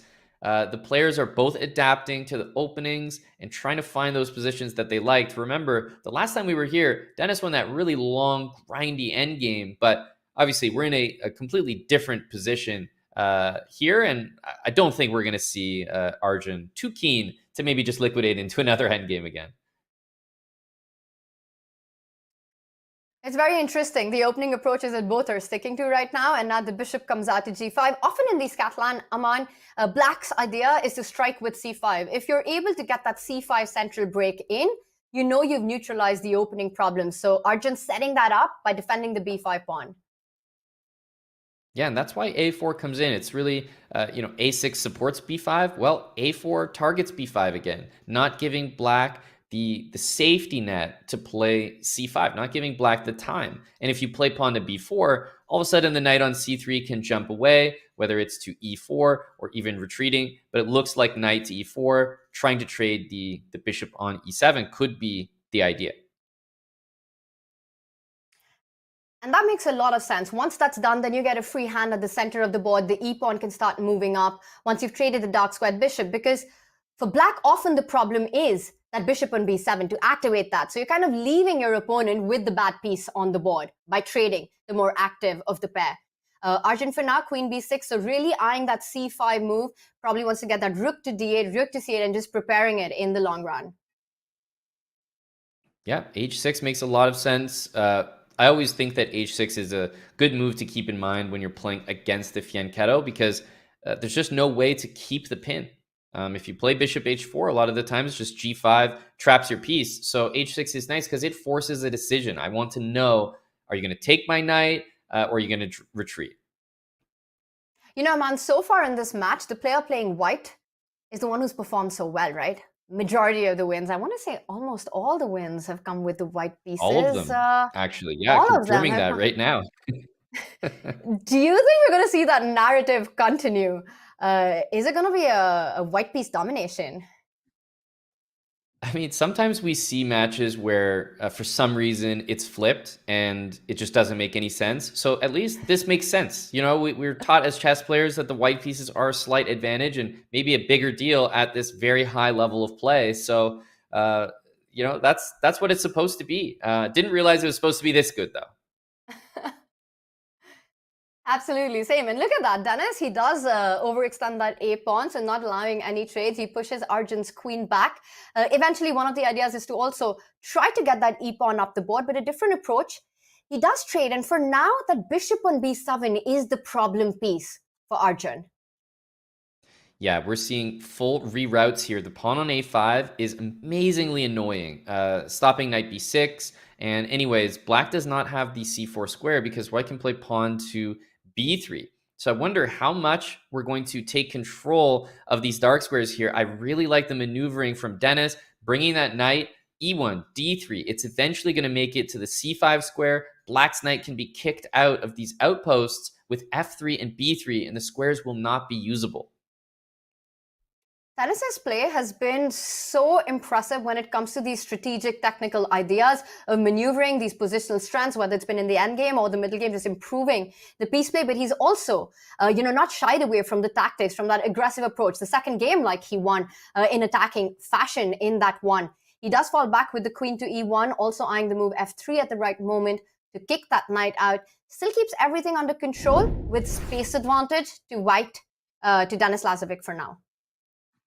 Yeah, knight d6. I was even thinking about the move b3. Bishop f2 kind of performs the same idea. If the knight jumps in, we have b3. Knight to f5. At some point, we're going to see just rook c1 and knight c5. And interestingly, the queen on e1 does a great job defending the a pawn. So you could play a move like rook c1. Rook c1 looks really nice here. Also, don't underestimate the idea of e4 at the right moment to gain the center, to advance those central pawns. It's always something that black needs to watch out for. Right now, just keeping things under control. And this is the other incredible quality that Denis has showed in this match so far, about not rushing with plans, just keeping things under control.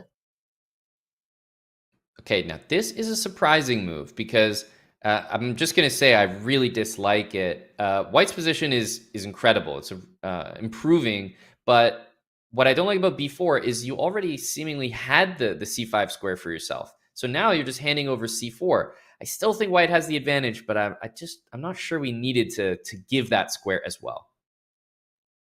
And Arjun immediately jumps on the opportunity. He plants that knight on that beautiful square, now trying to trade off some pieces, and that's good strategy. When you've got less space to maneuver around, you want to get as many minors off the board. Still liking white's position here. Knight c5, clamping down on black's position on the left flank, and a free pawn storm on the other side. Yeah, and I'm liking your idea more and more. Like, when is it going to be time to play e4? Just going to maybe improve one more piece, have that rook on a1, join the action, and then I think it's time for every single pawn to start moving forward. h4, e4, it's all Denis in this Catalan position. And Aman, that's one of the most annoying things to face, right? E4 threat is stronger than its execution. You can just be setting it up endlessly, and black has to watch out for it. Sort of like a dangling sword. And Arjun says, I don't want that sword at the top of my head right now. Goes f5. He's the one bringing on the fight. Yeah, f5 is a little bit out of desperation. I wonder if we're going to see a move like f4. There's also knight d3, which really controls all the important squares in the position. So yeah, he does drop back with knight d3.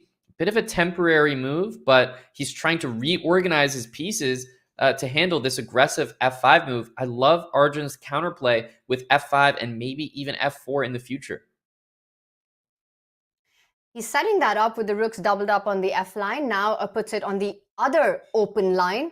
I don't think you want to trade on c4, allowing the black rook to come in, putting in pressure on that b4 pawn.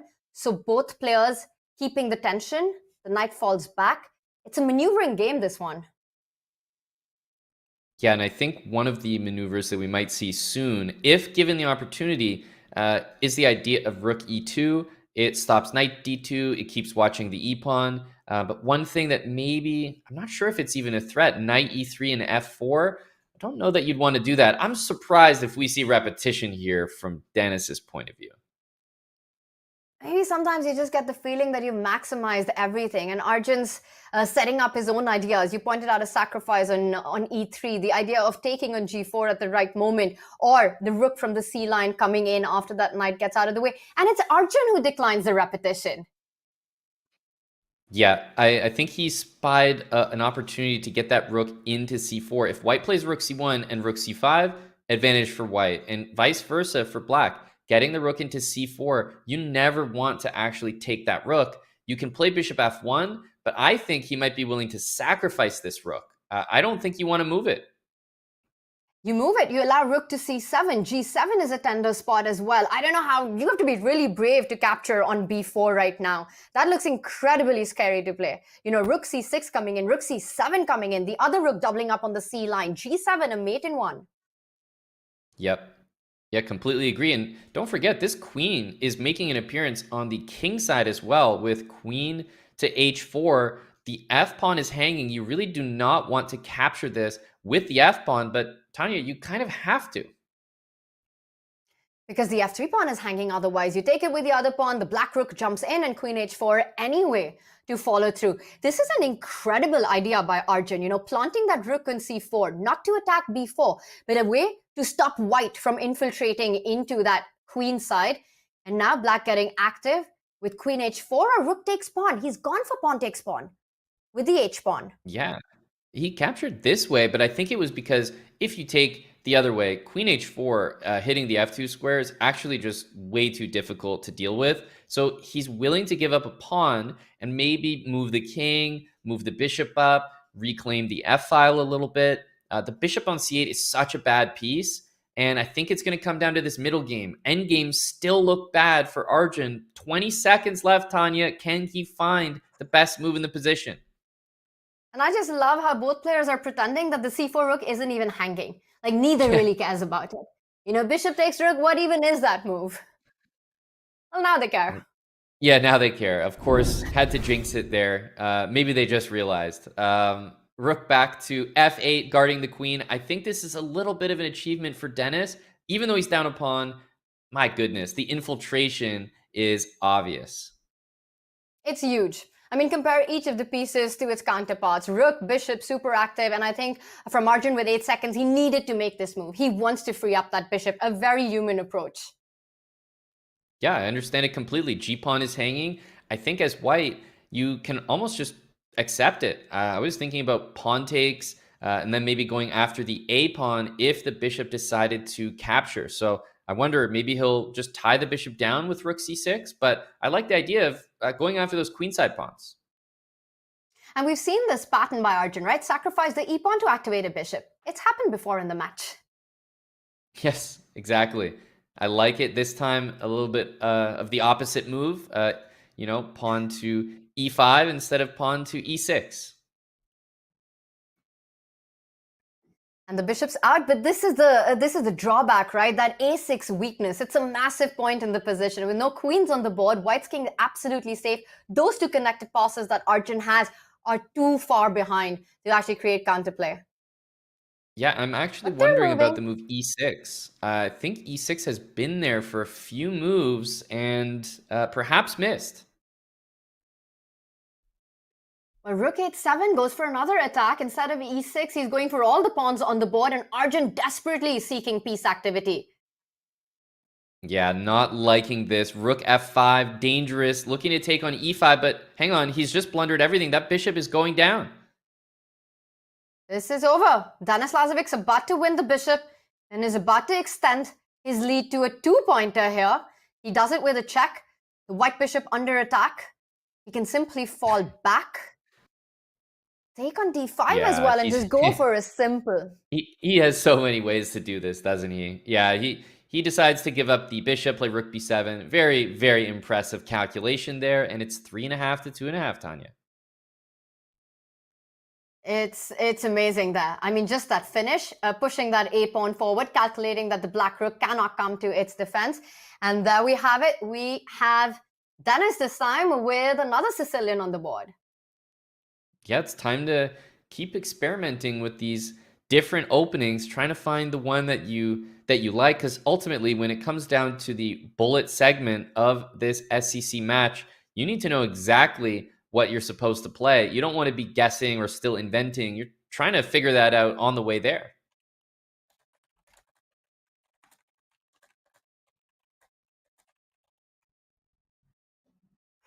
Wow. So a lot happening here, but this is still familiar territory for the players so far. But To me, it just looks like absolute chaos on the board from the very start. As the a6 pawn does fall, bishop takes pawn, the queen comes out, rook takes knight, a threat on the board.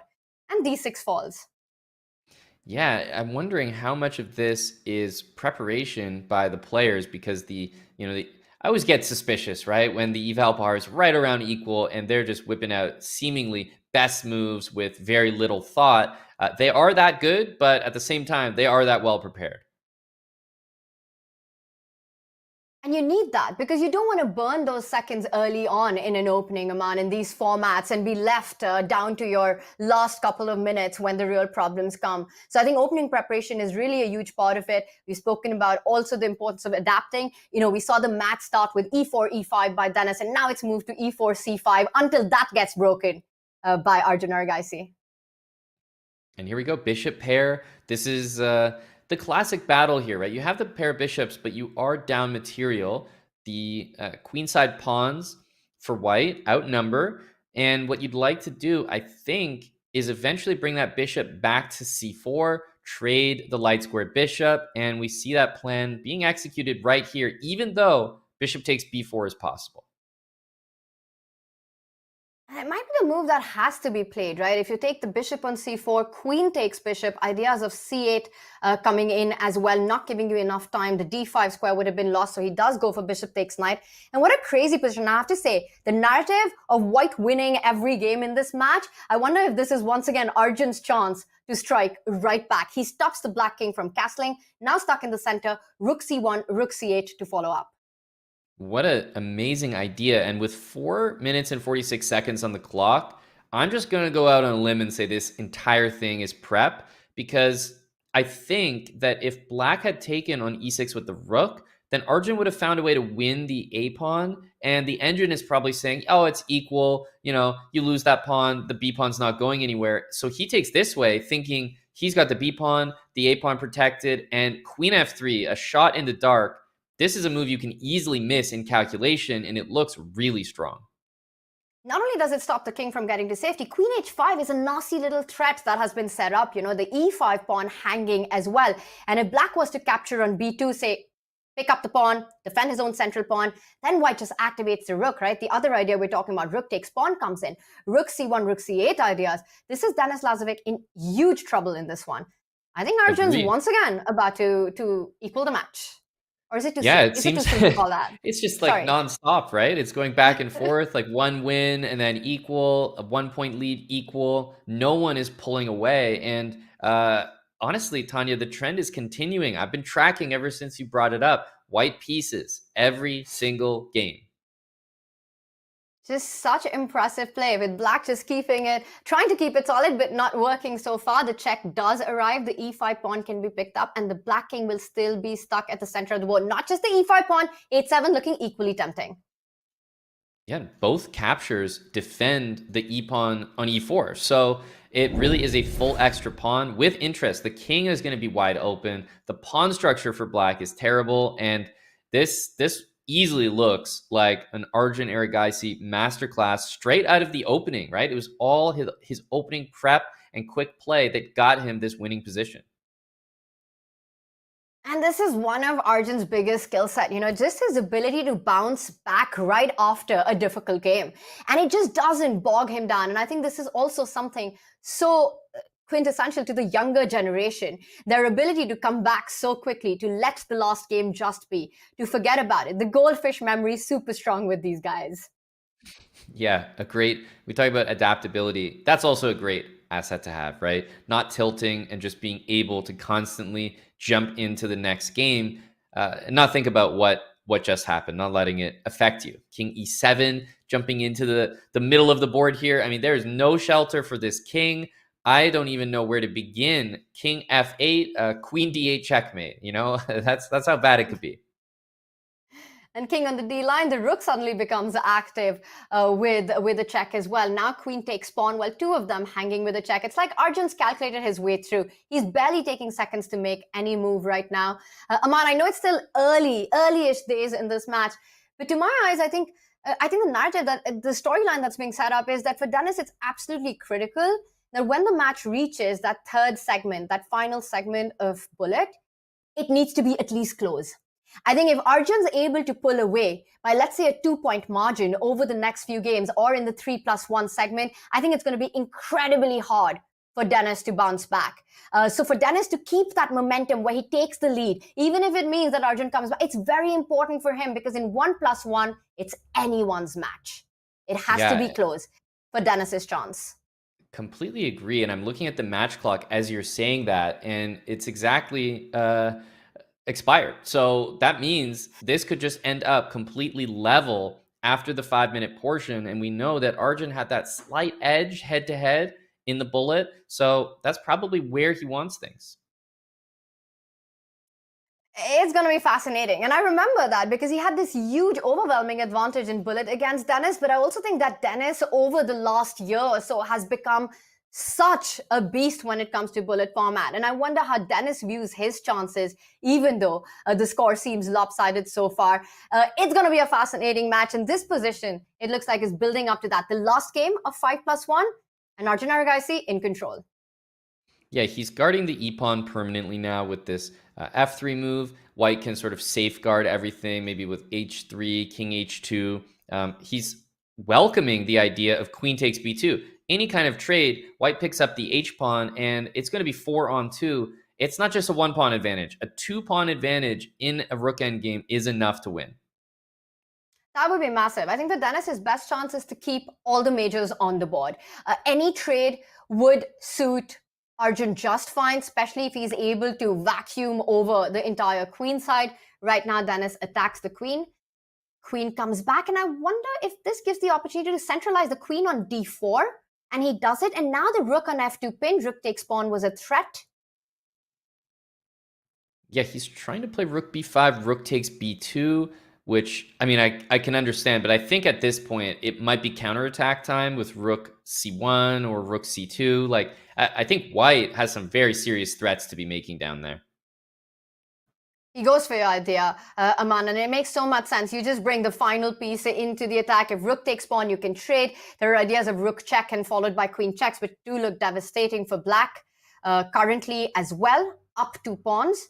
Arjun keeping it calm and cool. And you can see the difference. If black has a pawn on h6, suddenly there's shelter. It really is it's the thing that you can just never do without, king safety in chess. It's a problem to deal with for eternity, right? Because your opponent will always have compensation, will always have tricks up the board as long as your king is unsafe and there are pieces to get to it. Arjun trying to do just that. Do not expect a repetition here.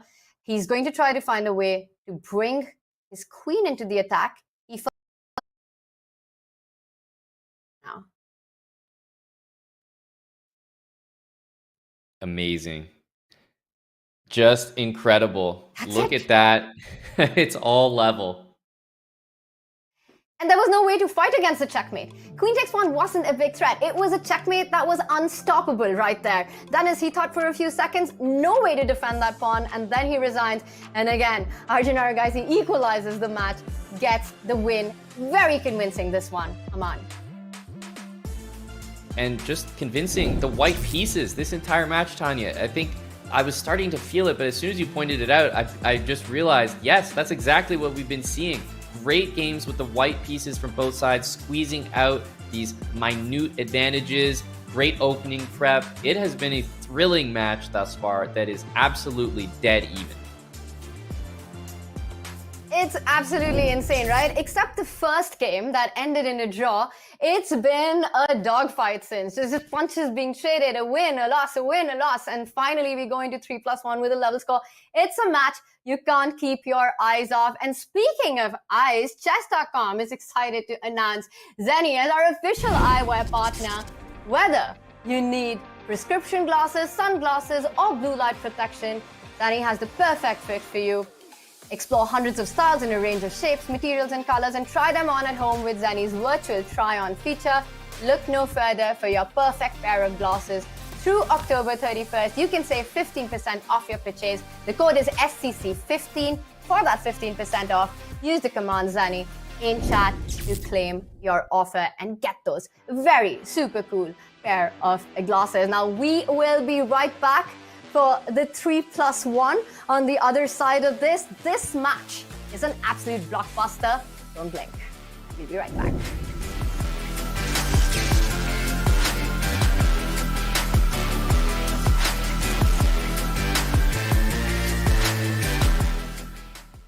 Welcome to the Esports World Cup. They are not just fighting for money. They're not just fighting for fame, but something that is far more valuable, and that is legacy. To become best in the world at anything, to be within that top 1%, you have to show dedication, desire, determination. You've got to be resilient, ruthless, and ready for anything. What's up, everybody? I'm here on behalf of one of our newest partners, Neuro. You may have known them before as Neuro Gum, but they make more than just gum now, even though this is the stuff that I actually personally really love and have been using for a hot minute. Natural caffeine, B vitamins, theanine, stuff that is good for you when you're looking to avoid that second cup of coffee. Now they also have Neuro Mints for calm and clarity. Also only natural ingredients. They use GABA, vitamin D, all kinds of good stuff that you like putting in your body if you're looking for natural ways to bring up your energy and maybe calm down and get that clarity you need toward the end of the day. There's sleep and recharge. There's all kinds of small mint packets. But like I said, I really do love the Energy and Focus Gum. I use it in the afternoon. Pop one. Sometimes I really need that extra energy. Either way, hope you give them a chance. Use the command Neuro if you happen to be watching this during one of our shows. Otherwise, go to neurogum.com. Check them out today on behalf of Chess, and we'll see you around on Chess.com. Со мной сейчас сидит гроссмейстер Денис Лазавик, и мы сейчас будем его спрашивать несколько интересных вопросов. Посмотрим, как я говорю по-русски еще. Телефонный звонок или текстовое сообщение? Ну, звонок или текст?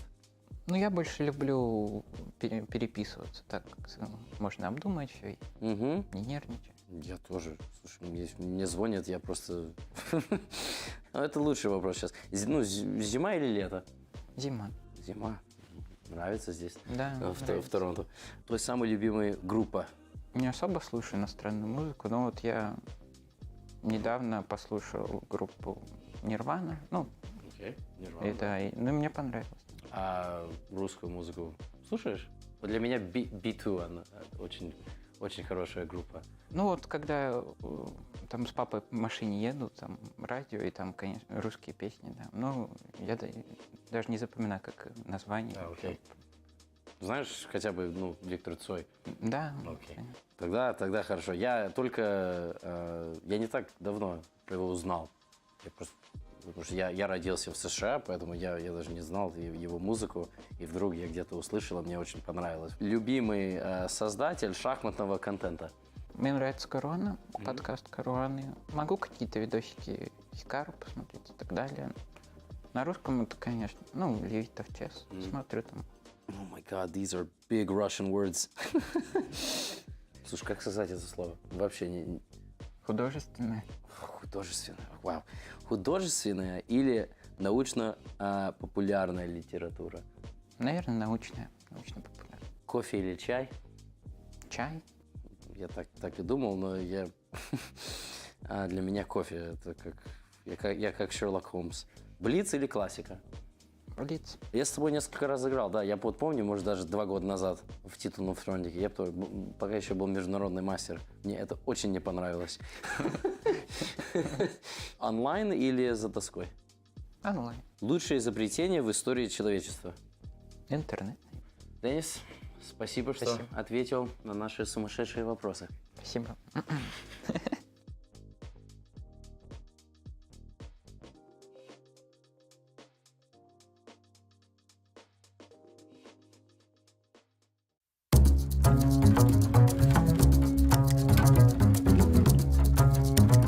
David versus Goliath on the board. A young Grandmaster dares to challenge Magnus, but no one saw this ending coming.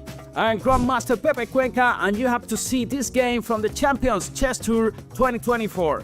This epic showdown kicks off with an English opening, where black plays bishop to c5, a trendy choice among the elite. White starts looking for play along the semi-open c file, with the mighty little devil on g2 ready to strike. a5 is a must to stop white's b4 expansion, no free real estate here. After bishop to b6, black's pawn structure takes a hit, but hey, at least the weakness on c7 is gone. e3 is played to stop bishop takes f3 followed by knight d4. A couple of rooks leave the party early, and now queen e1 is sneaky, planning to put pressure on a potential b4 pawn. But then knight d5 drops like a bomb. Black is eyeing knight takes b4, ready to munch on the d3 pawn like a midnight snack. And Magnus pulls off a brilliant exchange sacrifice. Things are about to get wild. c5 is a good move, slamming the door on d4 like a boss. Knight d2 looks logical, but now black's advantage starts snowballing. a6 was the way to go, but instead Magnus goes all in. Queen to the back, ready to push. Now f2 is sweating bullets. Knight c1 is a great move, making way for the rook. And now queen e4 lands like a hammer, hitting e5 and setting up rook to d1. The Viking of chess is now rook down, but he's putting all his hopes on the a pawn, which by the way has a jetpack thanks to the g2 rocket. Lazavik, calm as ever, finds the only winning move again, knight to d2. Forget about bishop d5 because rook takes a7 crushes the party. And then c4, run. White starts dreaming about queen h7 checkmate, but hold up, black has just enough defensive firepower. Once the queen lands on f6, the rook slides to e8 and the black king sneaks away like a coward to h8. White is left with nothing but sadness and resignation. Game over, what a battle!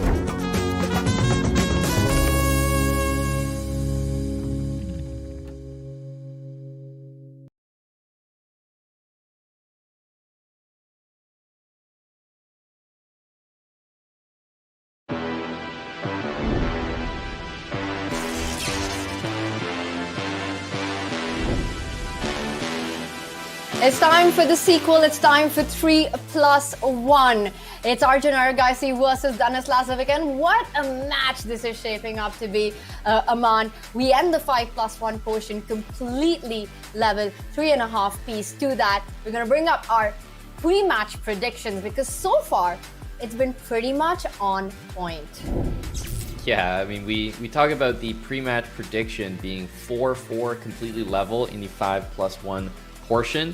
I mean, the score is even, so I would say a pretty good prediction so far, and just speaks to how level this match really is. I mean, I'm a little bit scared now, Tanya, that it's going to be correct the entire way. You know, it's starting to get freaky. I'm going to take you on that one. I think we flipped the script in that 1+1 prediction. That's my feeling about this one. But before that, it is, of course, the 3+1 segment. I think it's incredibly important for Denis to keep doing what he's doing against Arjun. He needs to be the one who's forcing Arjun to make the comeback. If Arjun gets on a hot streak, if he wins 2 in a row, I think that's going to be incredibly hard to make a fight back for Denis. What has been most impressive? What has been your biggest takeaway from the 5+1 so far, Aman? Well, definitely what I'm seeing from Denis is his continued ability as the match continues here. The games are underway. His continued ability, Tanya, to play these relatively equal positions and just being content knowing that down the line, just one mistake, one blunder, even time playing a factor. He's happy to play a position that the engine says there's no advantage in because he knows there is a possibility that down the line, he just gets that one mistake and it flips the entire evaluation. So he's content just waiting, making a draw if needed, and pouncing on his opportunities.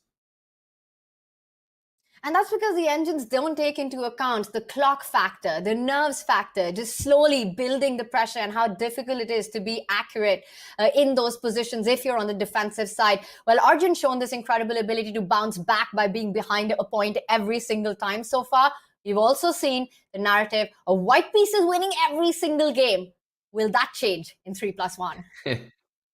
Yeah, if that really matters, then the fact that Denis is starting this portion with the white pieces maybe is a bigger deal than we think. So I wonder if that's going to play a role. Well, the position looks pretty nice for white. I will say that. Full central control with the pawns, the knight jumping forward. Arjun, to his case, makes a point about the bishop pair. But just the activity and the space in the center, a very healthy start for Denis in this one.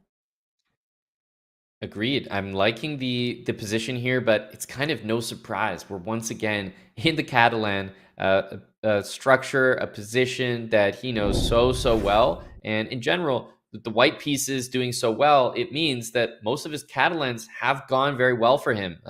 It's a long game. It's a maneuvering game. I think those are the ones that he excels at. An amazing understanding, of just playing with every single piece on the board, not forgetting about that rook on a1. Before going on any offense, thinking about the f-pawn moving forward, Denis just improves every single bit of his army. Arjun, meanwhile, wants to trade that very strong knight at the center of the board, maybe even eyeing an f6 move to drive it away. Right, and actually to that point exactly, the knight drops back to d3. There's nowhere for this bishop to go. So in terms of neutralizing the bishop pair, I don't think this is something Arjun can really hang on to. The bishop cannot drop back, and you can see Denis is not even interested in taking it. That's how much he likes the knights here. They're jumping around, and while it is the bishop pair, it's hard to think of any direct point of attack for these two pieces, especially the dark squared bishop on b4. But there is still a case to be made for the black pieces, with the e4 pawn eyed by the knight and the bishop, the rook on d8 well placed. All the pawns defended, no apparent weakness. I think, yes, it's slightly better for white, but Arjun also with a healthy position, now putting pressure on the a4 pawn. Yeah, I think the issue I have with the position for Arjun is I don't really know what he's going to do. It's not that the position itself is a position I don't like. It's that I'm not sure what the future looks like. Maybe that's true for Denis as well, but white has more space. So it's always easier to do nothing when you have more space. And now he's setting up ideas of queen g4, knight h5. He's made that move e5, gaining that space that you're talking about, taking away a key defensive square from f6. The queen lands at the center instead, attacks the c6 pawn, d6 square, also a very juicy spot for the knight. It is, and the computer just looked at queen e4 and immediately did not like it. I'm trying to figure out why, and I guess I'm thinking more and more about the move b5. But the knight drops back to e3, so kind of getting out of b5, and maybe now it wouldn't be such a useful idea. Well, I think Denis is making his intentions clear, right? He's just bringing everything to the right flank. Knight g4, knight h5, h4 coming up the board, and he stops queen g5 from appearing for now. With the knights jumping around black's king, that's got to be bringing up your nerves with under a minute on the clock. b5, Arjun trying to break free with your plan on the other flank. Yep, and I mean, rook d3, I'm wondering, is that just to double the rooks in the middle, maybe looking after the d-pawn, or is it to continue bringing pieces over on that king side? I'm wondering, should he just start doing that? Knight h5, knight g4 has the threat of knight f6, and instead, it feels like we're forgetting about that king side in favor of madness in the middle. Okay, this position has just exploded. And Arjun can't stop. He has to. The blue arrow appears, which means c4 is the move to go, is the way to go. Pawn takes pawn, knight takes pawn looks incredibly scary. I have to say, this is very difficult for black to handle, much harder. Yeah, and he's just gone and grabbed the pawn on a4. Now, the engine basically wanted, I think, this exact position, Tanya, except with the pawn on c4 being taken. It just goes to show how useful the c4 square is for white's pieces to use instead.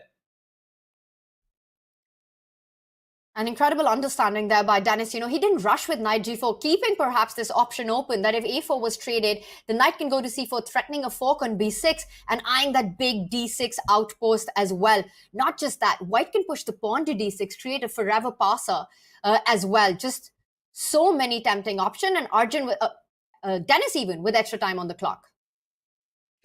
This has been a recurring theme. I have to say the time management for Arjun has been one of his weaker points here. There are a lot of tactics. Knight e7 and knight c6 can be met maybe with rook takes on d3, so barely surviving. But Tanya, this looks really, really scary with all the knights jumping in. Oh my goodness, he expected Just a different look one. at the power play. That knight f7, knight takes pawn. Was it a pre-move? That was a pre-move. He was expecting knight e7 check, and he put his king on h8 before. Oh Exactly. my goodness.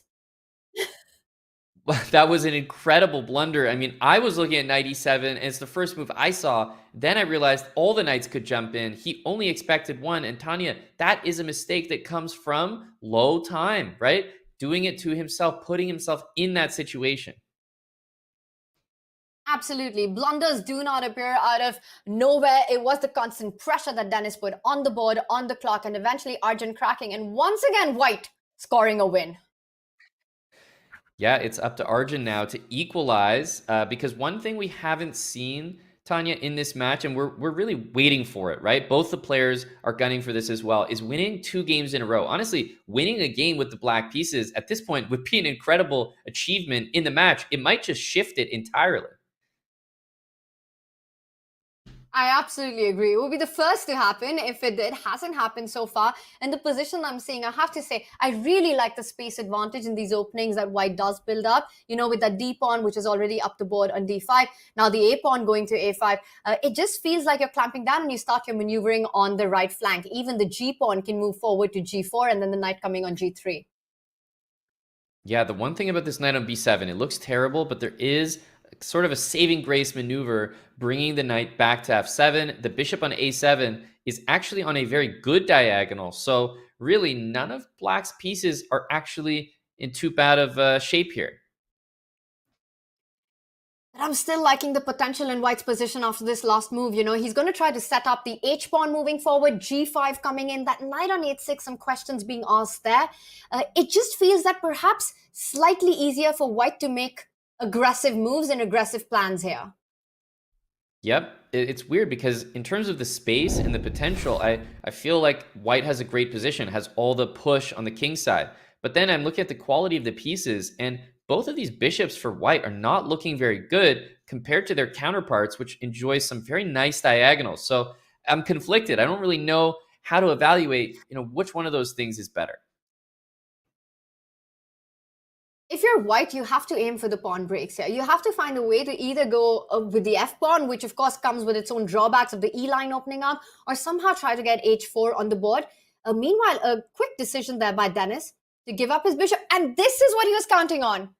Whoa. Wow. Sacrifices? The entire thing is transformed, Tanya. You talk about a sacrifice. Now we have complete chaos because it's 2 pieces for a rook, which you normally wouldn't do.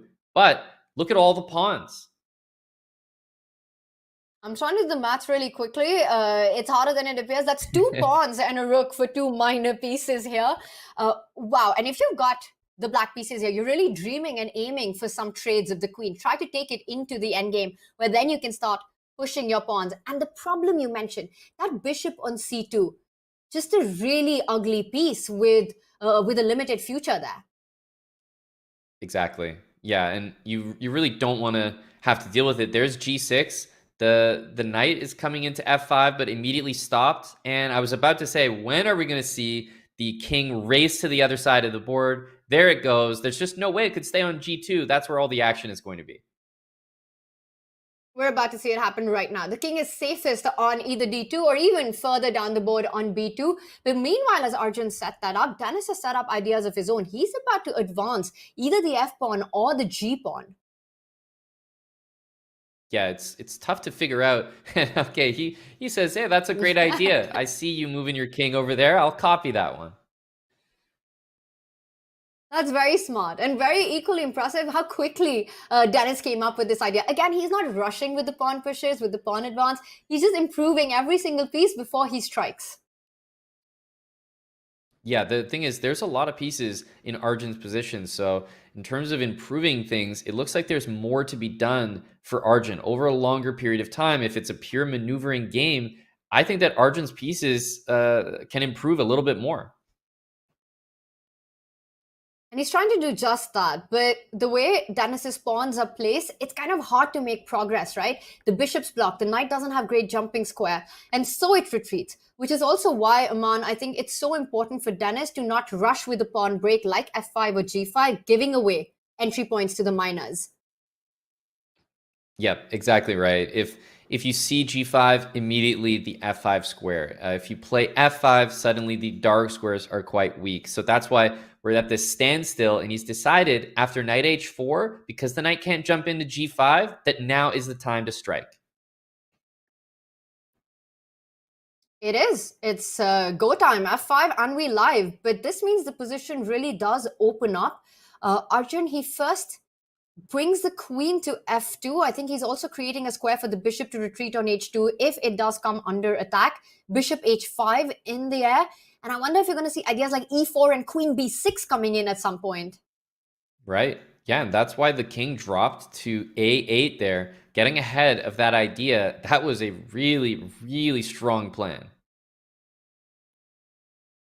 That was actually a threat. E4 was what Arjun had set up. Very sneaky move, queen f2.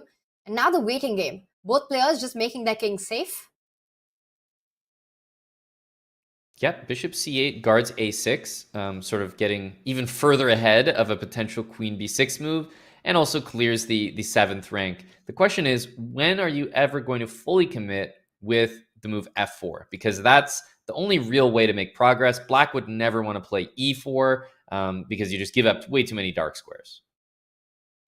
And it's such a double-edged sword, that move is, right? Because you open up so many diagonals for the bishop. Imagine if a move like f4, it backfires, white takes, bishop g1, sets up checkmating ideas on those dark squares that you pointed out. So you have to time it really well. It feels like all of Arjun's forces are on the right flank, but there are these hidden ideas close to the black king on the other side.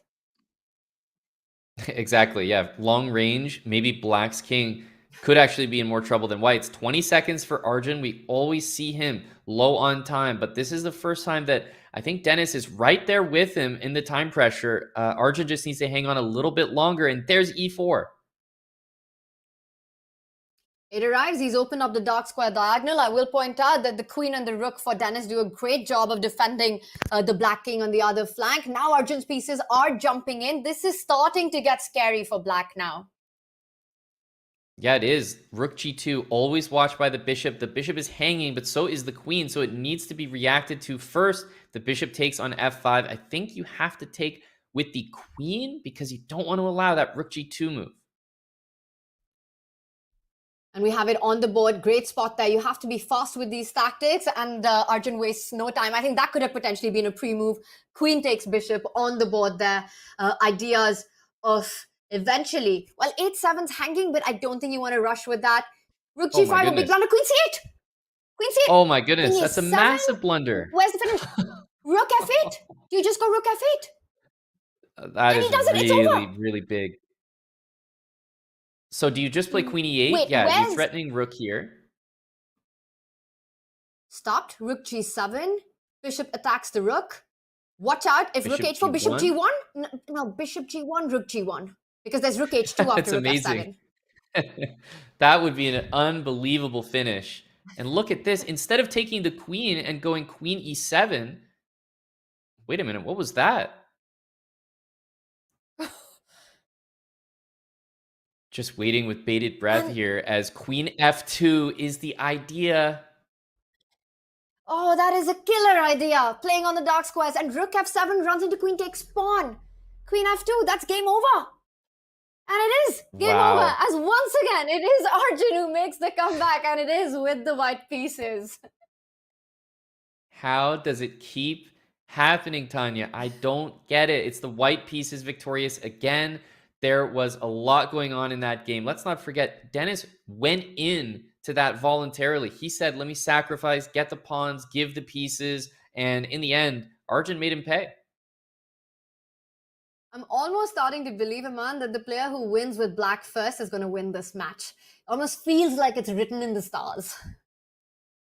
Right. Yeah. At this point, it definitely feels that way. Really interesting position that we have here, because right out of the opening, we see a pawn just offered by Denis, and this is absolutely by design. In terms of compensation, I have seen this before. I think white is doing tremendously because you just are all over the dark squares. You get really quick development, probably even both rooks arriving to the center before black even manages to castle. And our feature chat pointing out the pattern that we've been talking about. I'll point out another pattern with these two players, the H-pawn moving forwards. I've lost count of the number of games that has happened within the first 12 moves on the board. We have that again, but in this, more familiar because you need to stop white from going H5, hitting that bishop in G6. Exactly. Yeah, this one I can actually understand. A lot of them have been very mysterious, as we'll maybe see, ideas like queen d4, even just a modest queen d2. White can castle, but you don't want to drop that h-pawn. I didn't think that this was the best idea, Tanya. I liked keeping the bishops, but full commit by Denis to doubling these pawns. I don't know about this. It's such a tough choice to make. You give up your h4 pawn as well, but now Denis goes on the initiative. He's going to go on the king hunt, making sure that Arjun loses all right to castle. I have to say, it looks very powerful. You're hitting the rook, you're hitting the pawn on e6, only square to defend both. Mm-hmm. This Yeah, I looks wonder if amazing we'll for see white, this Aman. knight f6 idea. I mean, you bring the knight to g4, but if you drop the e-pawn, then h2 is always protected. So white will be sure never to capture that knight on g4, never to open the h-file. So, I mean, honestly, somehow we've gone from an incredibly weird opening where I thought that white had the advantage all the way to, just about equal.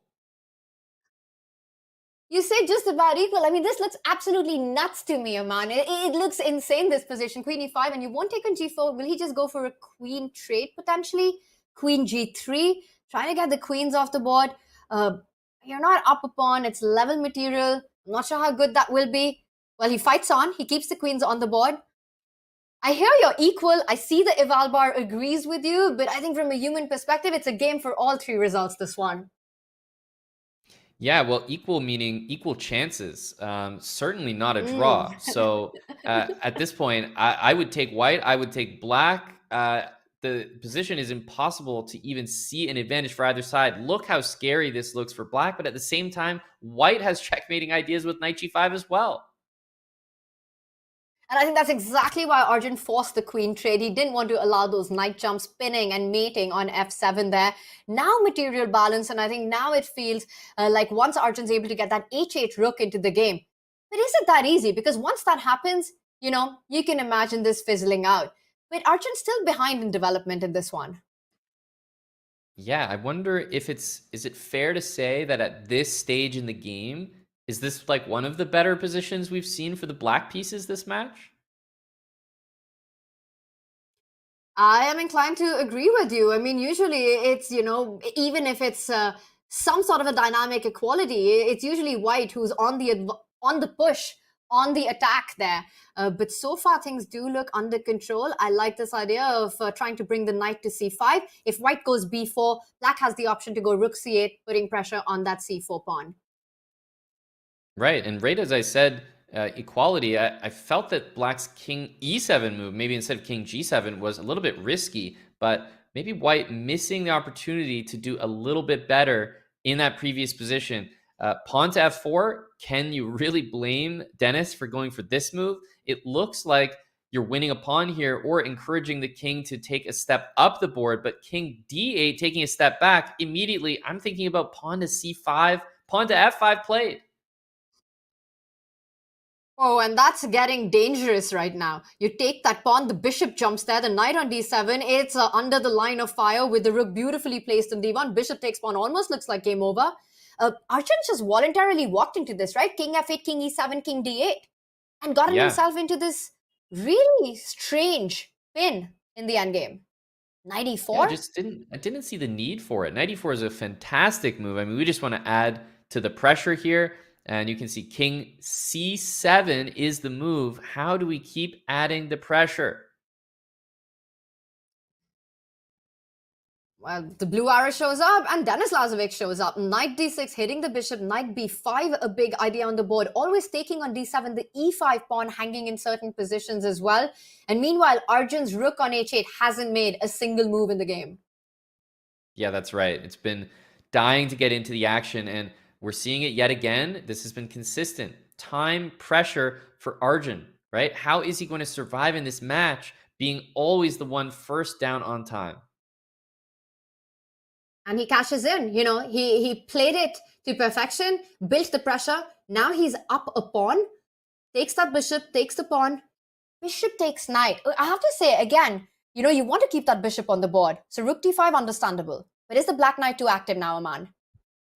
I think yes. I don't know why we allowed that. Denis could have taken that knight, played the rook endgame, up a pawn. Not that easy, but certainly better. Instead, we're in a position where I think the activity is going to compensate fully.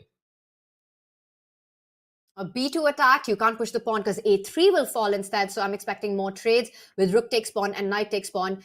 Meanwhile, Arjun also wanting to finally get that rook from h8 to e8, hitting that bishop on e4, picks up a3, knight falls back, rook to follow up next into the game. Yeah, there's b4, full liquidation here. This is looking more and more drawish. Even if you win this h-pawn, it's not going to be enough to win the game. I think, while I agree with everything you said, I think the game still goes on. I think they're going to play for a while, this one. Yep. Yeah, let's see. It's definitely the case that you have to make sure you're winning this in the right way as white, because if the knight can sack for the pawn, that's it. This is just a draw, and I don't think this pawn can get going in time, but let's see. And notice how the white bishop's beautifully placed with that two-square theory against the knight, just controlling all the squares for the knight to actually come back and give itself up. But it looks like he's found his way. The knight d4 will go back. Bishop d7. Again, the two-square distance from the knight, knight f3 would be draw on the spot. Yeah, at this point, the thing is you have to guard f3, and so the black king is going to be able to situate itself in front of the pawn. Not 100% a draw, only because you've taken control of this square, but it feels like we're very close. And he's achieved that setup, right? Where the knight on e7 stops g6. He's going to shuffle the king around meanwhile and stops it. But as long as your knight remains there, you know the pawn isn't moving forward. Yeah, I have to say 2 seconds, you know, still anything can happen. Exactly right. He's made significant progress, much more than I would have expected. And look at this, 1 second, knight f5, he finds the best move in the position, but he's constantly being put under pressure. He is, and that's when those losing blunders happens, right? Down to those last few seconds. But now he's found this idea of stopping the pawn on g7 instead of g6. Yeah. And then he's trying to score that zugzwang. This does not feel right. As in, it feels like black now has maybe the easier draw to make. But I have to say, Denis was very impressive with the threats he was able to generate. And that's because the knight from g7 has so many squares to jump to control that square, that it's very hard to get that zugzwang. I think we're going to see the repetition very soon. Yeah, there's just no way to do it. The knight stays on the dark squares, and for the first time in a while, we do not see white winning, and it was down to the slimmest of margins. So maybe this is Arjun's chance to take will this be his first lead of the match? I believe it will, if he can win. If he does, if he can win with the white pieces. You said for the first time in a while, to be exact, a month since the very first game. That was the last time we saw a draw. And then after that, in this very last game. So it's definitely been a while. And Arjun now starts with the white pieces, still keeping the score level. Will he get the lead in this one? It's the Berlin. Yeah, there's d5, knight e5. Okay, so, I mean, I guess we're getting a pretty aggressive set of openings. This is not the first time we've seen a pawn sacrifice right in the opening, Tanya, just to completely open up the position. At this point, you're not even getting the bishop pair, nothing. This is full aggression. And that is true to Arjun's nature of play, right? He's not a player who wants to have those strategic positional fight. You give him the opportunity to go into chaos, he grabs it with both hands. He sacrificed the pawn not for any immediate kill on the black king, but a long-term play, long-term initiative. Now notice how that knight is going to reroute itself to d4 and eyeing that e6 square once f5 is committed. Yep. And f5 was a move that was played just to neutralize the position, right? Look at the way all these pieces kind of joining in the attack. The rook on a3 can join the middle of the board to double. It can also be part of this knight e6 idea, but it it has rook to h3 and queen h5 written all over it as well. Arjun thrives in these kind of positions where he's playing for the initiative, where he's sacrificed material to be up on piece activity. You know, we talk about the d4 square. The bishop can land there as well. Bishop e3, bishop d4, rook h3, queen h5. The other rook with rook lift ideas. Meanwhile, Denis has to be very precise with his defense in this one. Yeah, one idea, maybe as a defensive mechanism that Denis has, is the idea to sacrifice with knight e4. Just stick the knight on e4, say, go ahead and take it, and maybe my bishop will come to f5 after. So wouldn't be surprised to see a bailout option being used. I like the way Denis has handled his position, you know.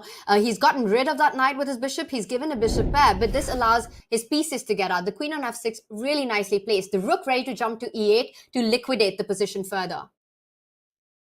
Yeah, rook a to e8. b6 can always connect and defend every single pawn on the queen side. If white could play b3, bishop b2, and use the long diagonal with rook g3, we can see how dangerous that is. But Tanya, there's just not enough time for that to happen. Amazing strategic play here. He's up a pawn and he's consistently trading pieces off. He's trading and neutralizing the pressure on his king. Bishop d4 is the idea. It's stopped by pinning that rook on e1. Yeah, this makes a lot of sense. You can play bishop d2, but having traded all those pieces, I think black is going to play b6. Also, I'm looking at the move queen to h4, which just looks a little bit annoying. Is this going to be the moment where black strikes in the match for the first time? I mean, you are up a pawn, and for the most part, it looks like you have thwarted all attack on your king. The king feeling very safe on g8 now. Yep. Yeah, I think so. This is easily the best game that black has had the entire match. Maybe the last game was, until this one was played. G3 is admitting, you know, I'm just worse here. Arjun is down a minute. He's also down a clear pawn, and endgames do not look very appetizing. Well, endgame, then it's only going to be black who's going to be playing for the win. So for Arjun, he has to try to create his chances as long as queens are on the board. The one thing working in white's favor is that the 3 versus 4 majority on the left flank, it sort of ties down. Not very easy for Denis to create a passer there. Yep, it's very difficult to move any of the pawns. c6, b5, what you probably want to do is target this pawn, and that's what we're seeing now, the shift. Queen f7, bishop b7, also bishop ideas a6. of bishop Bishop a6 and huge queen e2. threat. Yeah. Queen e2. Oh my god, that's actually checkmate. Queen e2, queen f1. That's a good point. Yeah, it's not just invasion. It is game over if it happens. Is that going to force a queen exchange?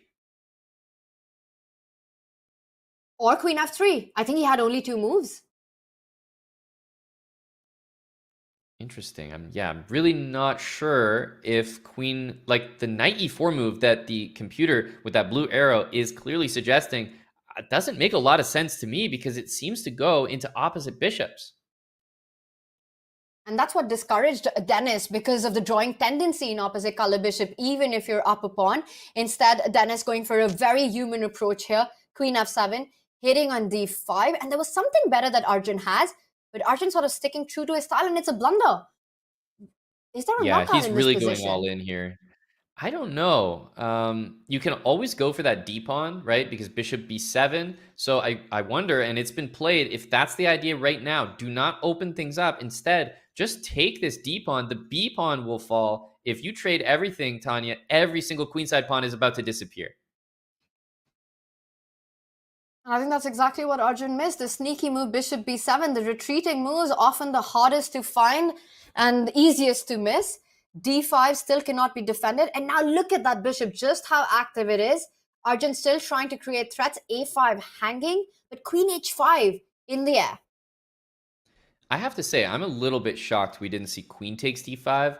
That endgame looked 100% winning for black, and you could almost force a queen trade with queen d4 afterwards. So a little bit confused why queen takes d5 wasn't played, but bishop takes, hitting this pawn, queen h5, you mentioned, it's on the board.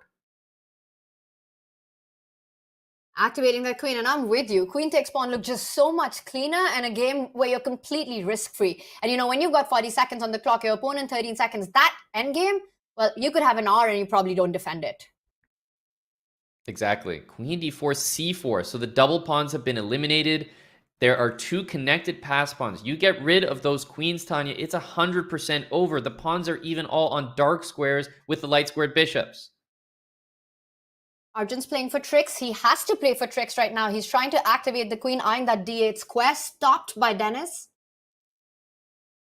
And you can take f4 with a check Now here. the f4 I was going to say, yeah, I wonder if that's actually good, but then it is because of queen h6. That's the move. Wow.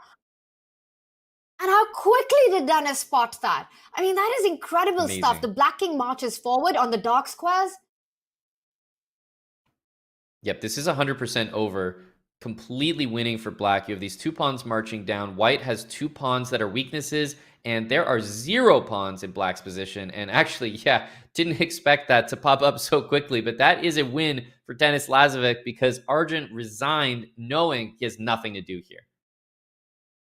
And the very first win with the black pieces, and it's Denis who gets it done, taking the lead again for I don't even know which time in this match. It feels like he's really making Arjun sweat in this one just to even go one game up. Just incredible scenes here. It's 6-5. What a round, what a game that was by Denis Iman. Yeah, and the games are also going so long. We saw the first win with the black pieces this entire match. A big deal. He gets to come back after this break and play with the white pieces yet again, where both players have done incredibly well so far. But this was a statement victory, and it's all come in the same fashion for Denis. I feel like he's good in those long, drawn-out, grindy games. Just amazing stuff, especially considering how Arjun sacrificed a pawn for the initiative, and Denis just kept his composure, his cool, defended it to perfection, and then when he had the opportunity, just never led Arjun back into the game. This match is an absolute blockbuster and is heating up. It's Arjun Erigaisi who's trailing by a point. We will be back with more from the 3+1 section. We're going to go into a break, and as we go into a break, we're going to tell you that you can level up your chess game with Neuro. The energy and focus products have got you covered with natural caffeine and vitamins for when you need to lock in. Or you can reduce stress and stay centered with calm and clarity. And after a long day, make sure you wake up refreshed with sleep and recharge Meltaway Mints. Because good energy is your best opening. Whether you need more energy, more calm, or more rest, stay sharp with Neuro. Save 15% with the code CHESS15 at go.chess.com/Neuro. And these players need a lot of that right now. A lot of good energy for Arjun Erigaisi as he's looking to make a comeback in this one. He's down just a point. More action on the other side.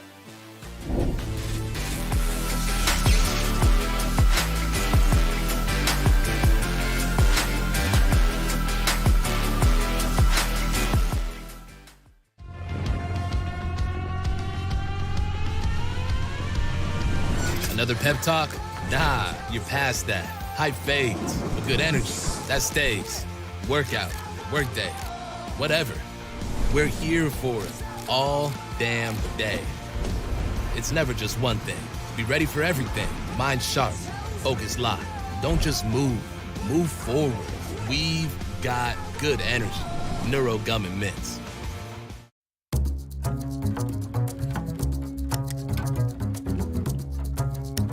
Ladies and gentlemen, chess lovers of the world, get ready for fireworks. In the Champions Chess Tour Chessable Masters, we witness a clash of titans. Indians' rising superstar Arjun Erigaisi versus the boss of bosses, world number 1 Magnus.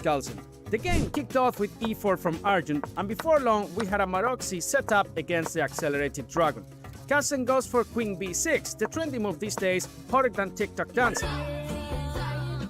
And after knight g4, Arjun is basically saying, hey buddy, allowing to capture on e3, that's a chess war crime. Then comes a5, and the bishop goes home for Christmas. Why? So that after a4, the knight can cozy back to d4 without any tactical nightmares down the big diagonal. Smart, clean, elegant. Now buckle up, Erigaisi goes turbo mode with e5 and then e6. He's shoving that pawn straight down black's throat, but Carlsen, cool as a cucumber with nerves of steel, calmly holds the position, doubles up on the f-file, and starts poking an f2 like, you sure you're safe there? Are you sure about that? Then, after queen b6, we hit one of the most educational moments of the game. White had the chance to play the brilliant c5 with the sneaky idea of placing the bishop on c4. But instead, Arjun played bishop g4 straight away, eyeing that e6 square like a predator. Few moves later, queens come off the board and we're into an endgame, Carlsen's natural habitat, like a shark in water. Knights are traded on e4 and Arjun tries his luck down to the a file, while Carlsen starts a city center invasion with his king.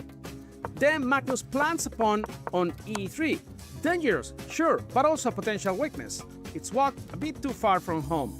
Then comes rook d5 and Magnus goes all in, risking it to play for the win, because that is what he does, always plays to win. And here comes the slip up. After bringing the rook to the 7th rank and c5, Carlsen blundered. What did he say? He had to play rook b2 to stop the b pawn. Instead, rook to h2. Massive mistake. Arjun Erigaisi pounces like a cobra. Bishop e2, a multi-purpose masterpiece. Stops the rook from circling back to b2 and shields from checks on f1. Genius. Then, with a subtle rook f6 and c6, Carlsen had no choice but to resign. Game over. That is not just good chess, that's gourmet level chess. Top shelf, absolute caviar.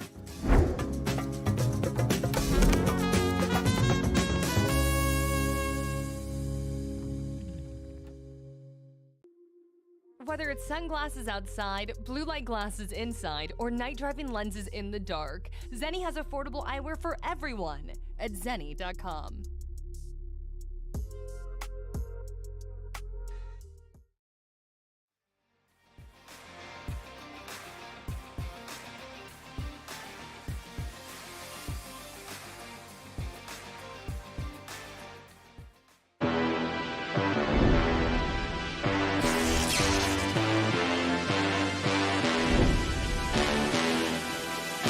If you love the underdog story, you've got to be loving this matchup. What a performance so far by Denis Lazavik, who's really making Arjun Erigaisi sweat in their matchup so far, being the one among always taking the lead. He's done it again, and this time with the black pieces at a very critical juncture.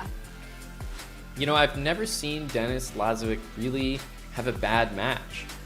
He's obviously been in the event and lost before, but I just don't see him get blown out, and he's always showing up. He has some of the closest matches that I can remember, and he's certainly a specialist in the online speed chess formats, the perfect candidate for the Speed Chess Championship. And you're absolutely right. And when a player like Denis, comes to these platforms, he's the dark horse. He's got zero pressure. He's hungry. He's there to make his name. And I think he just gives it his all. He's going all out in all these games. You can see his opening preparation so far on point with both colors. And while this position that we have, Denis, again with that Catalan bishop here, but a new approach by black. Exactly. Every time there's a break, I feel like that's a moment where you can expect a little bit of something different, because the players finally have time to look at these lines that they've been playing nonstop for the entirety of the segment. And if they haven't been working out, you can expect that that's something that they're going to workshop. It's kind of like a Dutch right now, that what we have on the board. And with that last move, d5, defending that e4 pawn, it's so much about play on the dark squares with that knight on e5 at the right moment. If you're Denis, he's looking at the f3 break as well. I have faced these positions with the black pieces, and to be honest, never really enjoyed it. I don't blame you. Yeah, these are really tough to play correctly.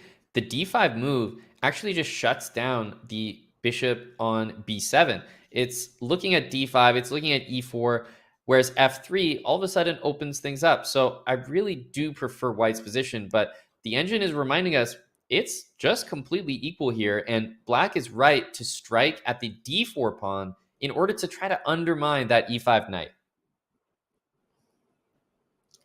And you have to do it as quickly as possible. And Arjun, as a player, I think this suits his style, to go for these direct approaches. We see what looks like a pawn sacrifice right now. Queen takes pawn, but watch out. There are ideas like g5 in the air, that bishop on f4. It did not have enough squares, and it would have meant a loss of that knight at the center of the board. Yeah, and I think there were some big tactics in the previous turn involving c6, because I was looking at the g5 move even then, and after the pawn takes on c5, he had to move the knight out of the way, because at that point, it's just too unstable to stay there. Look at the center, Tanya. It's being assaulted by pretty much every piece in white's position. You're taking this bishop away, and look at the computer spotting all sorts of tactics. Bishop takes on e4. What is going on here? That is incredible, because if the queen takes the bishop, then after the queen trades, suddenly the knight on d7 is left hanging. After bishop takes pawn, pawn takes bishop runs into the idea of queen b3 check apart from bishop d6 is what I'm spotting. The bishop on b7 is hanging, loose pieces drop off, and it looks like Arjun's got a ton loads of them in each of these variations. Double exclamation mark. Totally deserved. What a shot there. You'd never expect, like with the knight defended here, you just couldn't believe that this is the move that you're worried about. But bishop takes e4 is picking up a crucial central pawn. Imagine that black reacts by, trying to say, okay, I'm not going to take this bishop. Well, guess what? You have another threat to deal with. Bishop takes h7 and another one. Bishop takes d5. So Tanya, it's not just picking up a pawn, it's threatening two more. This looks like it's absolutely busted. And I think what Arjun potentially could have missed was the idea of queen b3 check, because it took a while to spot that. Bishop d6, queen f7, you still feel that things are under control there. You have enough material for the rook. And now what we see, queen takes bishop was eventually chosen, and this endgame that we had, opposite color bishop with a super healthy extra pawn for Denis. The rook extremely active, a terribly weak pawn formation for Arjun here. This is going to be a tough defense. Bishop e5, always in the air. And I wonder about this move b3. I guess if c4, b4 could be the idea. I don't like allowing these pawns to trade, so I imagine Denis is trying to find a way, and we see it here, maybe with a4, where he's not going to let that happen. Well, he's gone bishop b5, and your move a4, it can be played immediately. But the point with that is that the bishop falls back, and suddenly that a pawn's weak, right? So you don't have time to actually pick up c4 in that case. Yeah, I mean, you can take it, but you don't win a for pawn. Yeah, it's weird. He did actually go for it, but didn't take. He says, well, I'd rather win the c pawn. And he does make the white rook a bit passive. And now if you take on a4, I think white wants to line up the rook on a1. But let's point out that black's rook on f7 also defends a7. I'm trying to understand why Arjun isn't capturing on a4 immediately. Rook takes pawn was the idea. He defends that first. Yeah, but now c5 and everything is defended. This is not the position that you want to have here. And this has been just the crazy part about this match, right, Aman? That Denis has been making these incredible maneuvers, these strategic ideas, beautiful technique in the endgame. But also when it's come to moments like spotting moves like bishop takes pawn, spotting power tactics, he's done that exceptionally well.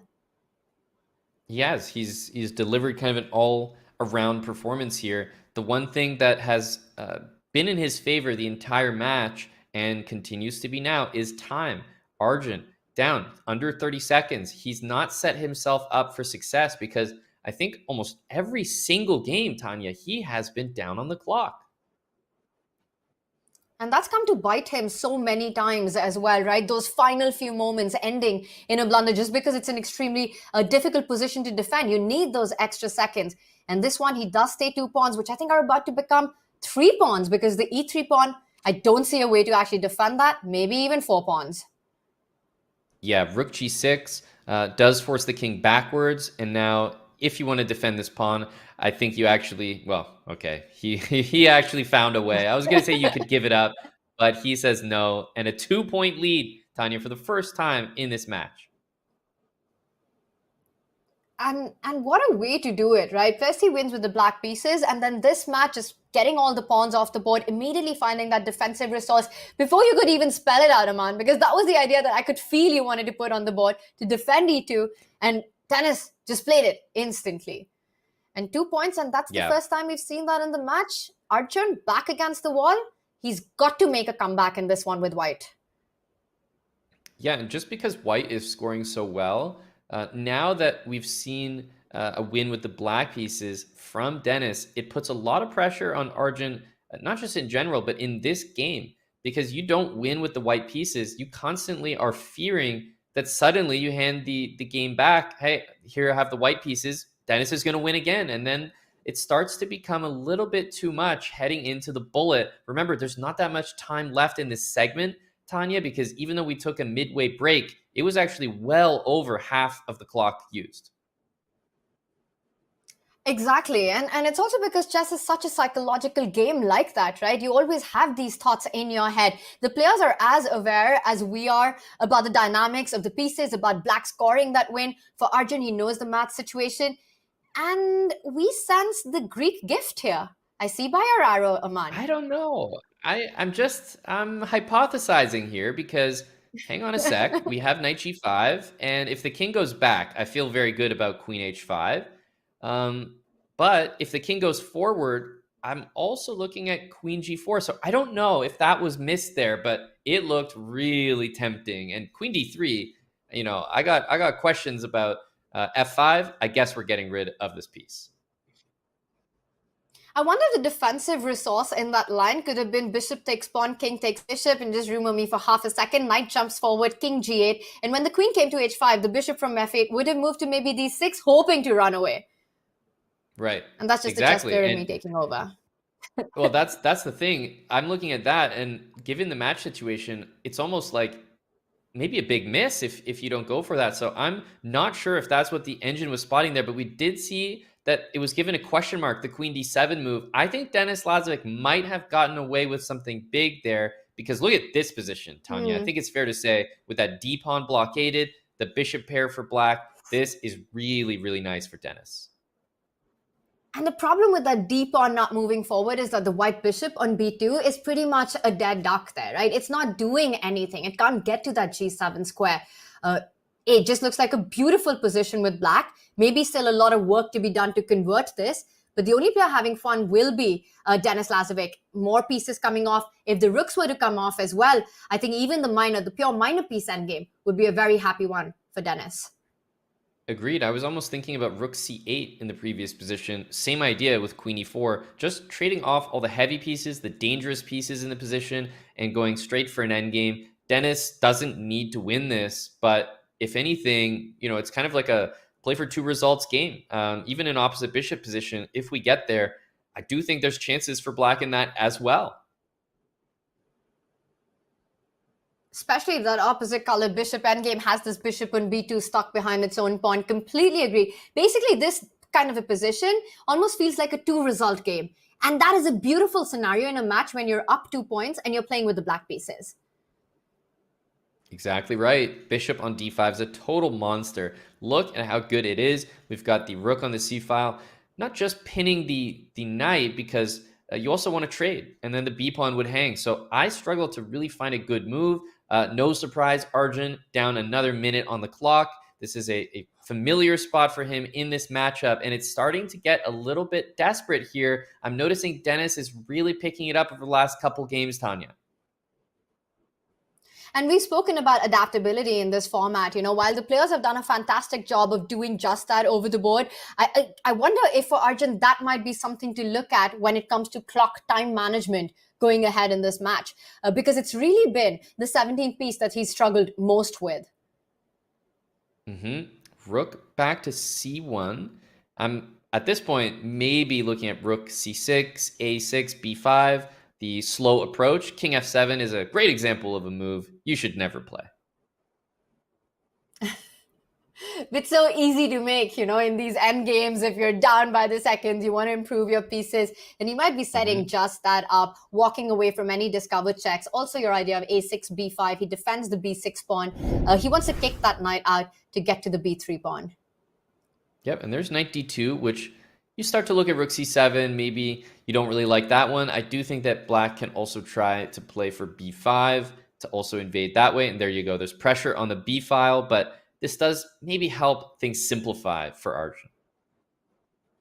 And the big question here is, if after bishop takes pawn, maybe you don't have to take that bishop and you can immediately grab on a7, because I don't really see a great discovered retreating move by that bishop, which would have put pressure on the b2 piece.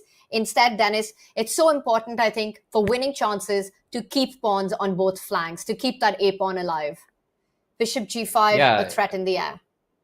Yeah, you're not really going to win the game without it. But you know what, Tanya? Even if you get rid of those pawns, time is so low here that it's getting pretty concerning. And finally, he does win that pawn, attacks the bishop, and now he can just go back.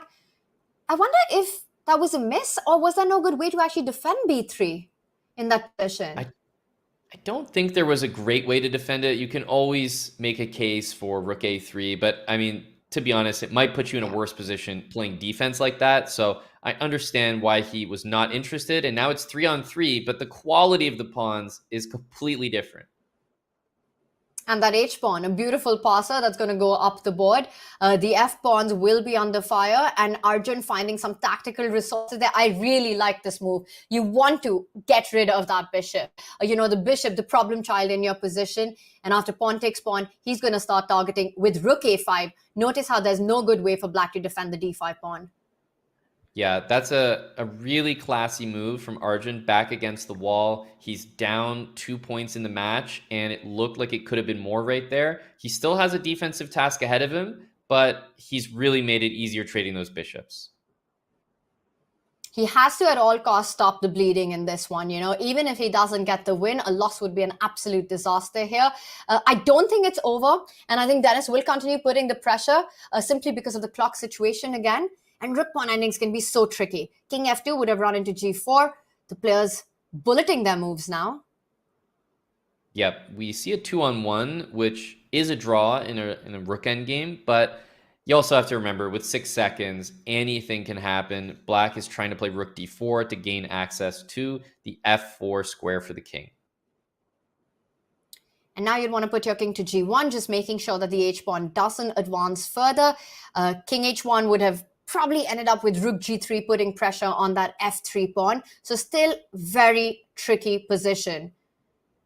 Yeah, rook g3, king f2. If h2, there is rook back to b1, so he's going to go for that. Rook h1, king g2. Yep, you have to be careful. Rook h1, there is going to be king f4. That might be a losing endgame.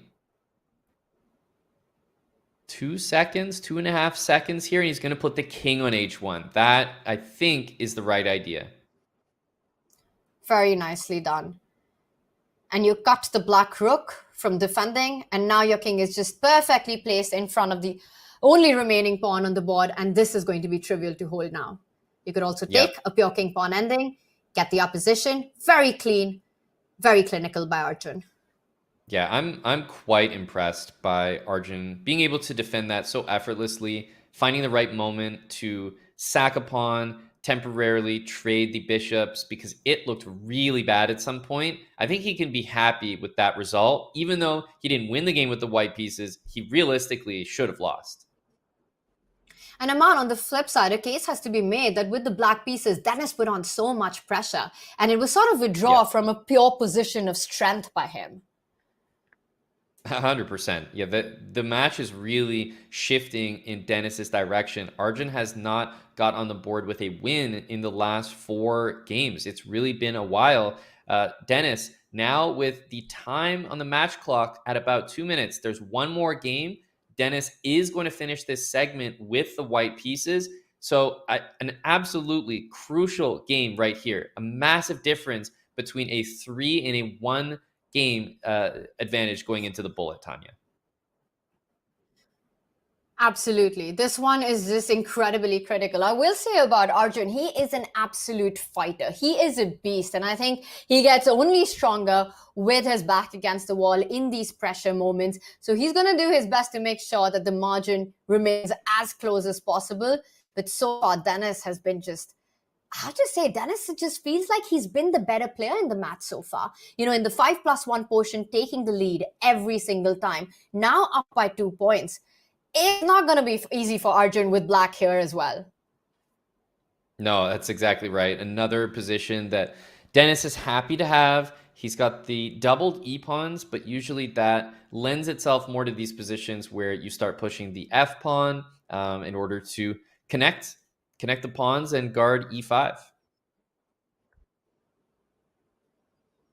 Absolutely. And we see the trades that have happened. The queen, it was threatening e6 in certain position, so dislodging the queen from the center. E6 is still a big threat on the board. Again, the pattern of opening up that bishop on b2 with a pawn sacrifice. Right. Yeah, it's been a real theme today. Queen c8 offering an exchange. I have to say, pawn to e6, I really didn't expect. Yeah, still, we're calling that. We've seen it before. But obviously black anticipated that, and that's why you see a really quick move, pawn to g6. And we're into this endgame where even though there's it's not symmetrical, but there are some patterns emerging, right, with the 4 versus 2 on either side, which means that it's a very dynamic endgame. It's equal, the bar is level, but because we're going to see potentially a race, it's still anyone's game, this one. Yeah, have to watch out for bishop e6. So that's why the rook went to the awkward c6 square. And because we see f4, now Denis is in a position where I guess after maybe pawn d4, the pawn on e2, it's just a backwards pawn. Question about b4 here? And that's a big one. That's one of those, you want to target the, well, not the base, but c5, which is defending the d4 pawn. It looks like a very tempting move. If it's on Denis's radar, he will play it. You could also be tempted to make moves like bishop g2, just trying to trade off the light squared bishop right now. Yep. But b4, does Denis find it? He does. He's on his A game today. Yeah, he really is. b4 was a great move, but it has to be said, the reaction, it's not that obvious because you go and take that pawn, all of a sudden e2 falls. So what he's trying to do is take with the other rook so he can still play defense over here. Black is going to have a big advantage. Let's say you play a5 and you lose this pawn. You get a really imbalanced position. 2 pawns for black on the queen side, 2 pawns for white in the center and on the king side. Very, very imbalanced game going forward.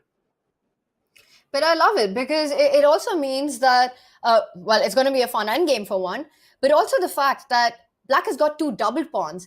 I wonder if it means more difficulty in creating a passer. Meanwhile, for white, the plan could be clear. You want to trade off the light squared bishop, get your king towards the center, and go e4, e5.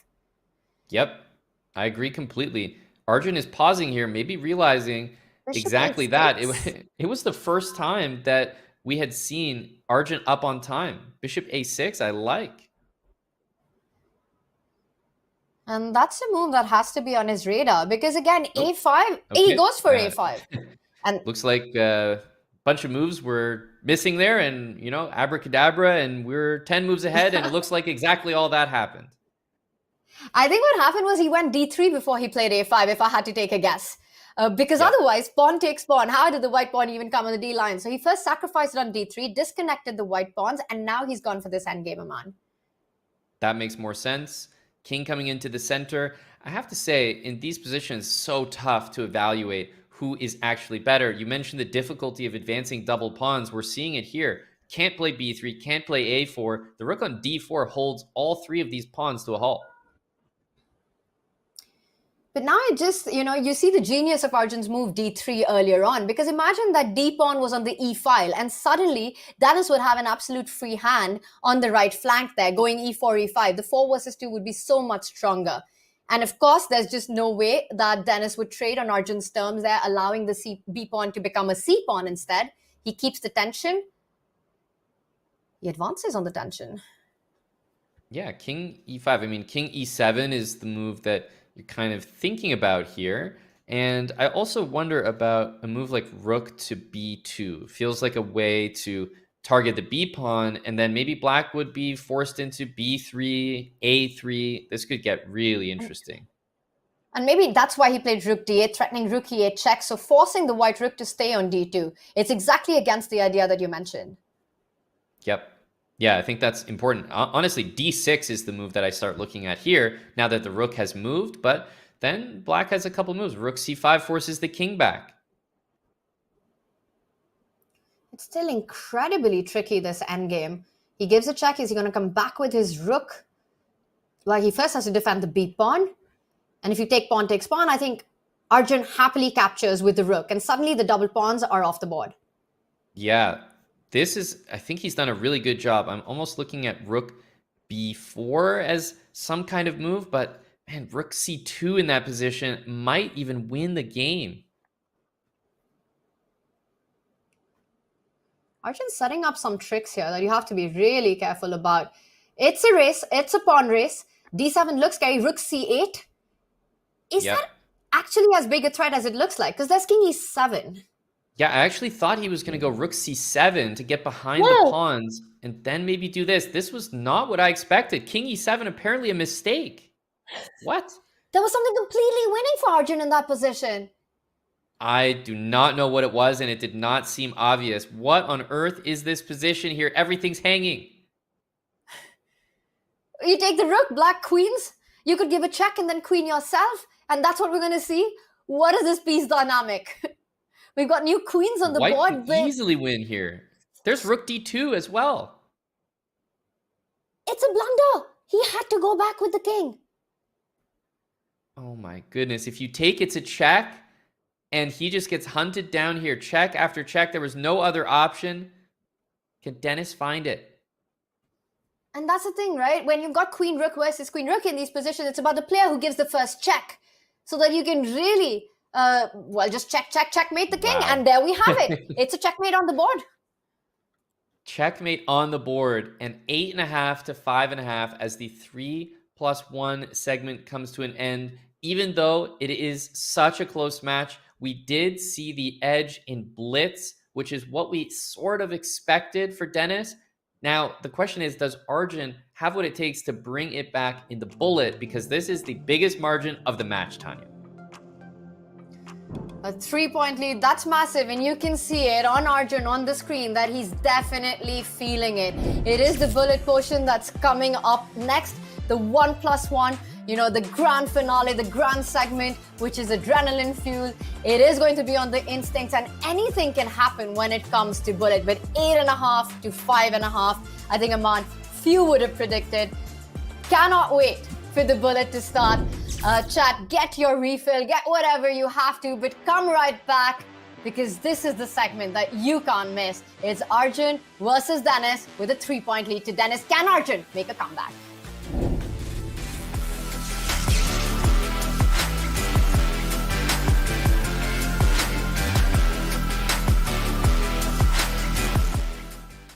Can you handle it? Where grandmasters don't just move pieces, they cast spells.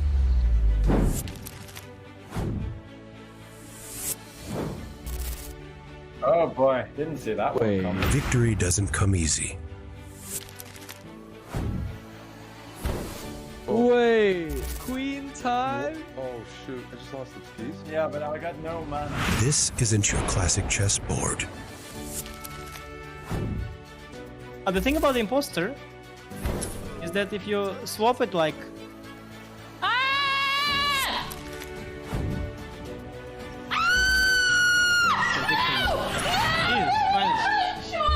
It's not just a game, it's a battleground of minds. Let's have some fun, you know? Let's have some fun. When the greatest minds meet magic, anything can happen. On Chess. Cast that spell, play for free. Clutch Chess Champion Showdown is here, and 4 superstars take the stage. World number 1, Magnus Carlsen, Hikaru Nakamura, Fabiano Caruana, and reigning world champion, Gukesh Damaraju. With more than $400,000 on the line, daily win bonuses, escalating point values, and the one-of-a-kind Champions Jackpot, every game could change everything. It all unfolds October 27th through 29th, live from the brand new playing halls of the St. Louis Chess Club. Don't miss a moment of chess history in the making.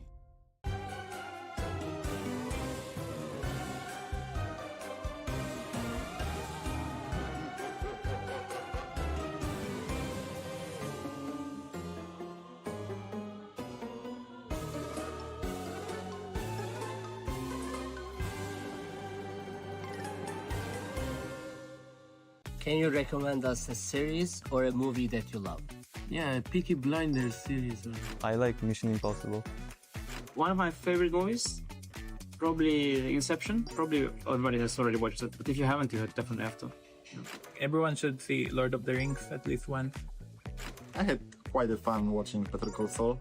Yeah, I guess RRR for people, I think a lot of people are enjoying it. Your favorite song these days? Jay-Z or something is good. Before the game, I often listen to ACDC, like Thunderstruck. Some Turkish, I don't know, some Turkish one. So they're an Irish band. Yeah, again, nothing is coming to my mind. Yeah. Bollywood, Hindi music. Otherwise, I like music from chess-based India reels. If you could instantly learn any language, which one would it be? The most useful would be, like perfect English, of course, but actually maybe Chinese would be cool. No? I'm torn between Georgian, Nepali as well. But Nepali, it will just make me feel better that I speak my father's language as well. Yeah, Nepali probably. Arabic. Spanish is the right answer. Spanish. I'd say Sanskrit.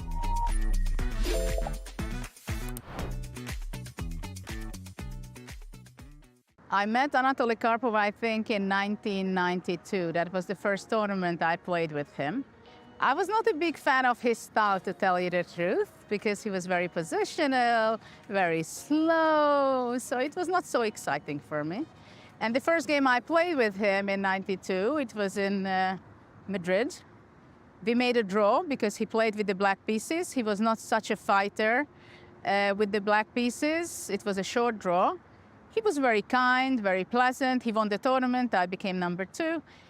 And after that, there were endless encounters with him. It was very difficult for me to win because we had quite a few draws, especially when I was playing with the white pieces. When he played with white, he won a lot of games against me.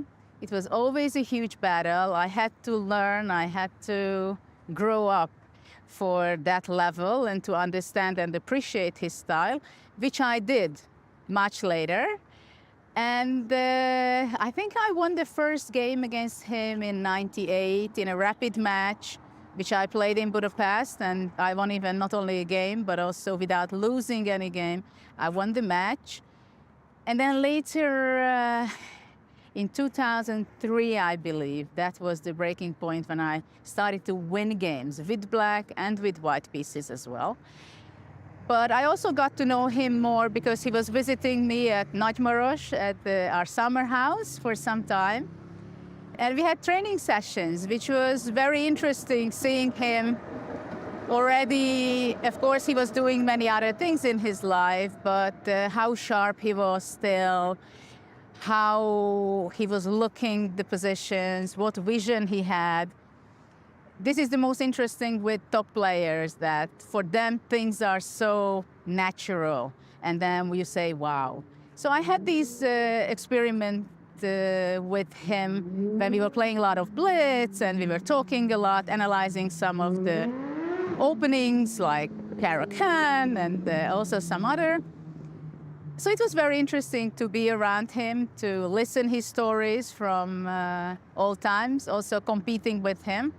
He was always a player which he was fighting very much. He loves the game. He's so passionate about it that you feel this when you're around him. But he's not only passionate about chess, but he was also very passionate about card games or playing flipper. I saw him in Tilburg once and in many other places. So I can say that he was, of course, an amazing world champion for quite a long time. He's maybe the person who won the most amount of tournaments. So I appreciate a lot his chess and his career.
It's Diwali season here in India, but it's Denis Lazavik who's bringing on the fireworks on the board today with a 3-point commanding lead going into the bullet portion.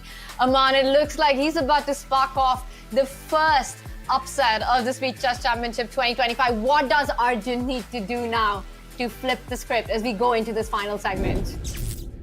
Well, Tanya, you said exactly what was setting me up for what I was about to say. Thank you for that. He needs to play faster. And guess what? He's in the best time control possible to fix that issue. He will have to play faster.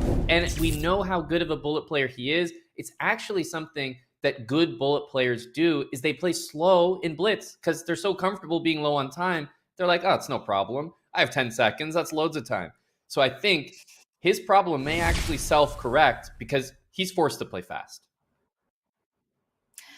Well, it's game on, it's time on as we go into our 1+1. And let's not forget, in our pre-match prediction model, this was the segment that gave Arjun a big edge in his head-to-head over Denis. So he needs to not look for inspiration anywhere else but himself. For Arjun, every game counts. He starts with the white pieces. Yeah, Denis has been so solid. So just being able to get a win against Denis in this shorter format might empower him going forward. So it's all about how things start. And I have to say, this move D5, very committal, not usually something you'd like to see, but there's a very clear plan. B4, kick that knight out of C5. And he does it. The knight lands on E4, attacks the queen. Both players bringing on the speed. The knight now reroutes itself on the king side. It does look like Arjun has managed to gain some space in these first few moves as he continues the advance. But the drawback of that is that the bishop on E2, it's left without activity. C5 has to be the break that Arjun's aiming for after knight B3. And I think so much so that Denis understood that would be really unpleasant, played C5 himself in order to prevent C5 from being so devastating by Arjun. And a completely different dynamic now. From the closed positions, we've got lines that have opened up, a D6 pawn that's weak, more maneuvering by that knight, which is about to land on E3, targeting some juicy white squares at the center of the board. Yes, far away from a big advantage, but I'm liking what white has created in this position, Aman. I completely agree. F3, it weakens some dark squares on the king side, but a necessary evil because once you guard this, maybe you even drop the bishop back. Yeah, bishop F1. And I just think this is all Arjun when it comes to targets. The D pawn, the D5 square, the A file.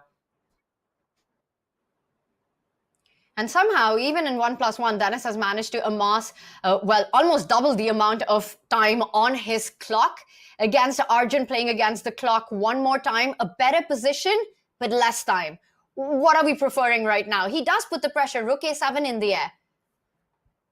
You know what? I think because he's down in the match, absolutely I'd rather him play against the time pressure because at least he knows he has a win condition. Right? It's he has that good position and it's all up to himself how he plays it. And the question, how is he playing it? Has he let go of a big advantage? Because suddenly Denis's pieces are coming towards the white king. Whoa, and he loses the H3 pawn. Yeah, he drops H3, but he knew if he played King H2, it might have been even worse with Queen G3, Knight F4. So now we see pawns dropping on both sides. Bishop takes a knight, perhaps coming into F4. Queen and knight is a very dangerous combo to fight against. In return, you've got this B4 pawn. Arjun says he doesn't care. He's going all out, picking up pawn after pawn. Is there a way for black to deliver a perpetual here? Can you actually combine the queen and the knight to neutralize the extra material? I think this is exactly it. Drop the E-pawn voluntarily and say, well, knight H3 might win the queen, but it also will get a draw with knight H3, knight F2. He's setting it up. He's achieved it. And if he wants it, the draw is in his hands right now. Denis Lazavik with a 3-point lead, and I think he's going to take it and keep it going into that second bullet game. Exactly right. This is going to be 3-time repetition, maintaining his lead. And you know what? For Denis, that's how you want to start the bullet. A draw with the black pieces, take white, see what you can do here. Immediate shift in the openings. As now that it's bullet, Tanya, he says it's time to bring out the Benoni. If there ever was a good time to play Benoni, is there ever a good time to play the Benoni? But I think given the match situation, you want these kind of openings that are going to be dynamic and completely imbalanced from the very start. And I think the match situation coupled with the time format perhaps a good choice? Time will tell. Well, g4 does attack the rook, so already a crazy start. And an exchange sacrifice. Yeah, I will say though, an exchange sacrifice that I don't think Arjun is too happy playing. This isn't an exciting one. I think that was one that he just didn't like the alternatives. He didn't like the knight jumping into g5 and e6. Instead, I actually think Denis is just in full control here. I am also struggling to find the attack, the initiative that Arjun is so famous for. You know, when he does give up material, when he does create that chaos on the board. Well, the knight does jump to d3, attacking b2, loses the d6 pawn. Yep, it's This at the might be a moment, I think if he takes the rook, are you that unhappy if you're Denis, right? Because you almost just want to play the position in a way that's not too dangerous. And he attacks the queen. He blocks that bishop's diagonal. The white rook on a1 will come into the game next. Ideas of rook e7 as well. So far, Denis looks like he is in control. Bishop c6 is the one point that you have to stop. But for that, Arjun has to take the decision to give up his dark squared bishop. Exactly. Really tough to do. So instead, he's going to keep the knight on d3. Denis would love to trade that dark square bishop off, but it's difficult to do at the moment, and you can't double the rooks either. So the knight on d3 proving to be incredibly annoying. I actually think rook takes on d3 is a consideration here. And I wonder what was the defensive resource had Black set up that battery of the bishop and the queen, because it looked so dangerous, Aman, when you had the arrows on the board. Yeah, the arrows, they really do look menacing, don't they? I guess white probably had pawn to f3, but that's pure desperation. Wow, and now another miss there by Arjun. And what appears that there should be a knockout. Knight e4 is a knockout. And of course, Denis finds it. This guy isn't missing anything today. He's not. And I'm looking at rook takes on d3, bishop e5 as a way to disconnect the bishop from the king side. The bishop's the only piece holding the entire game together. You can almost sack your queen with it. You know, just get that bishop away. I was thinking about the exact same idea, because the knight and rook combo would have been deadly, which is why it's been traded off. Knight f6 always in the air. He first targets the c4 pawn, trying to dislodge that knight on d3. 4 seconds now for Denis. If you okay, we have a repetition here. No, king e6. 3 seconds. What's going on? What's going on is Arjun's math situation. He just cannot afford another draw. He says this is chaos, but anything can happen in chaos. I'll take my chances. But he just lost. This is going to be too easy, though. Yeah, no, that was a mistake there. Running the king into the center, Denis just found every tactic and has opened up the lead to 4 as we get to see a London system make an appearance.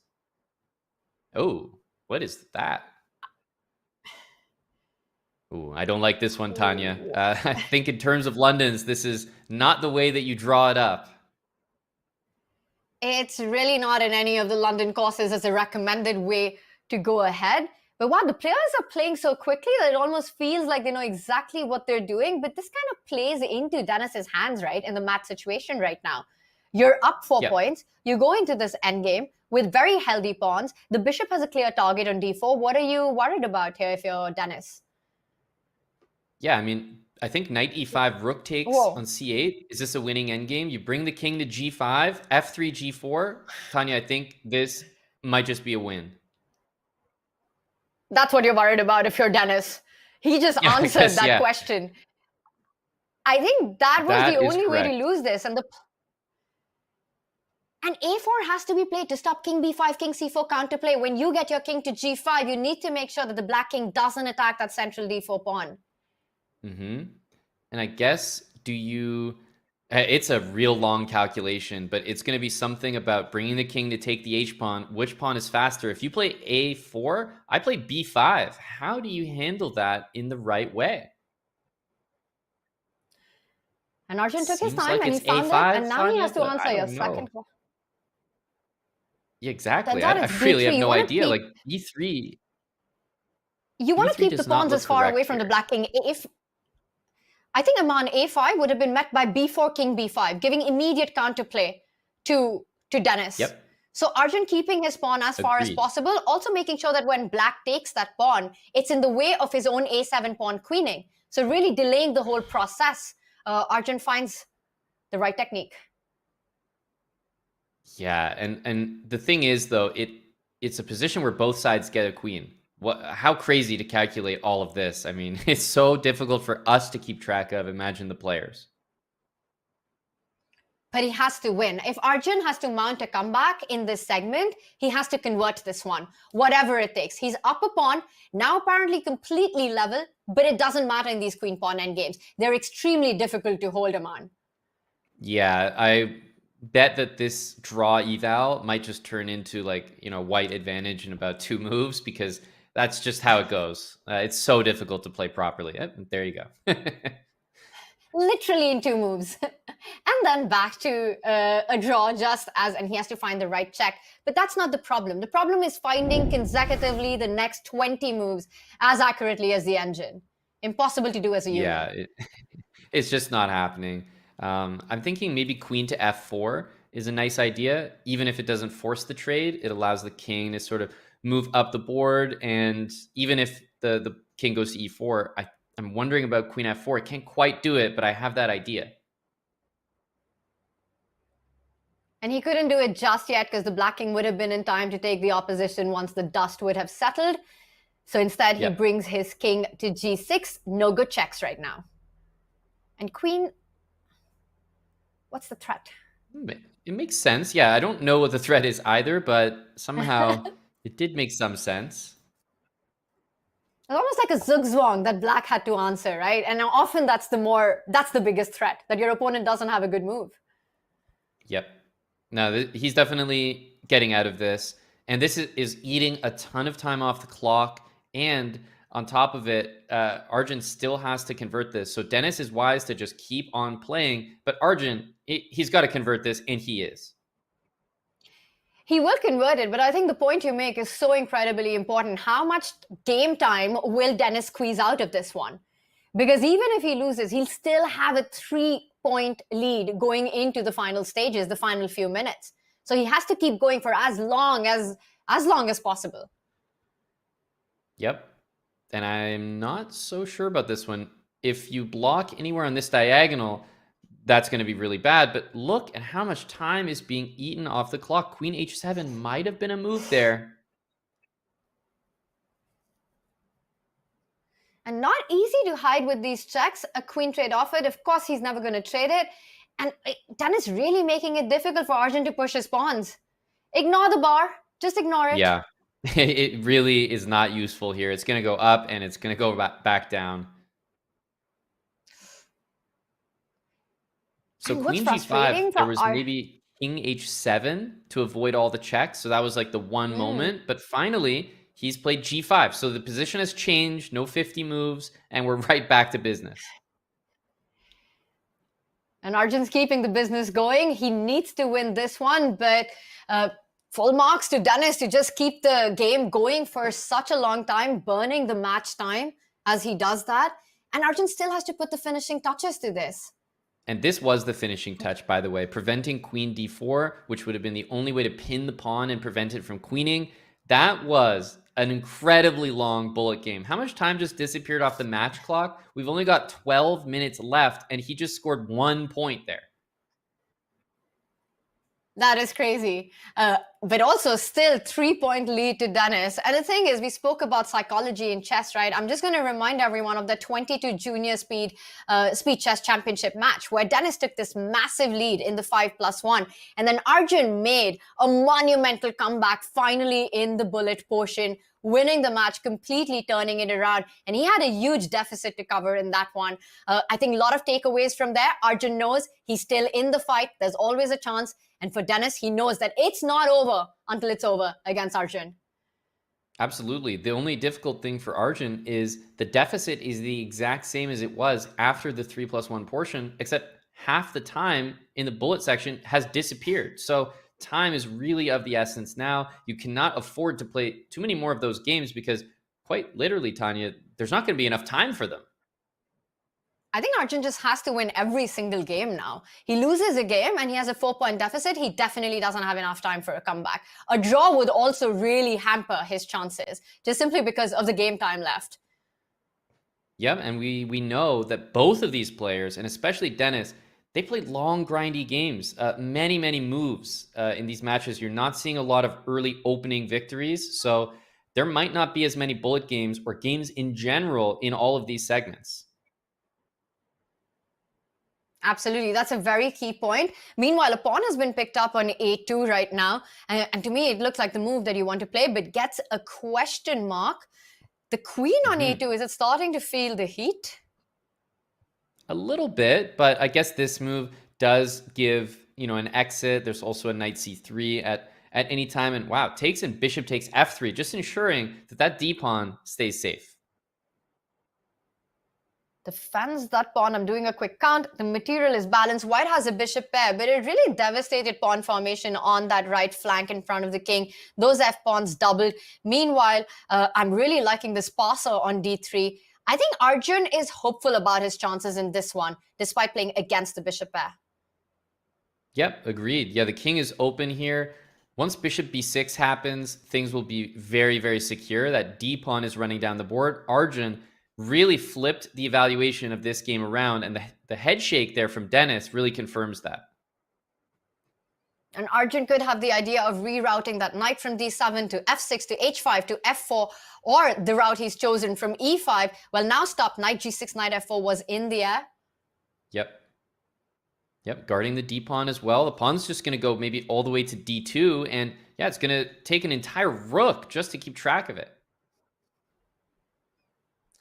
Monster on d2. We saw it last time a couple of games ago, but that is going to tie down a lot of pieces. But Arjun making some big decisions next to his king. Yeah, and watch out for bishop e5. Look at all these pieces for black. Everything. The coordination is just barely working. g4, undermining the bishop. The bishop in e4 is pinned. Can you even defend it? Pawn takes pawn is a massive threat. Takes it, loses the bishop, and again, now Denis is going to play this out for as long as he can to burn the match time. He's trying, but this is exactly what Arjun needs. He's right back in this match, and he definitely has enough time for this comeback. And I told you, he's done it before. Well, he does it again. He takes that win, and now it's only a 2-point lead. And was that Denis Lazavik feeling it? Was that him realizing that he just cannot let a repeat happen of 2022? That was an unbelievable turnaround in that spot. I thought that the position was favoring Denis. Arjun had other ideas, and we're jumping into another London, this time Jobava London. And I have to say, out of the opening, I already like this one a little bit more than the previous one, but who am I to say anything? Because if I'm not mistaken, that was the game that he ended up winning.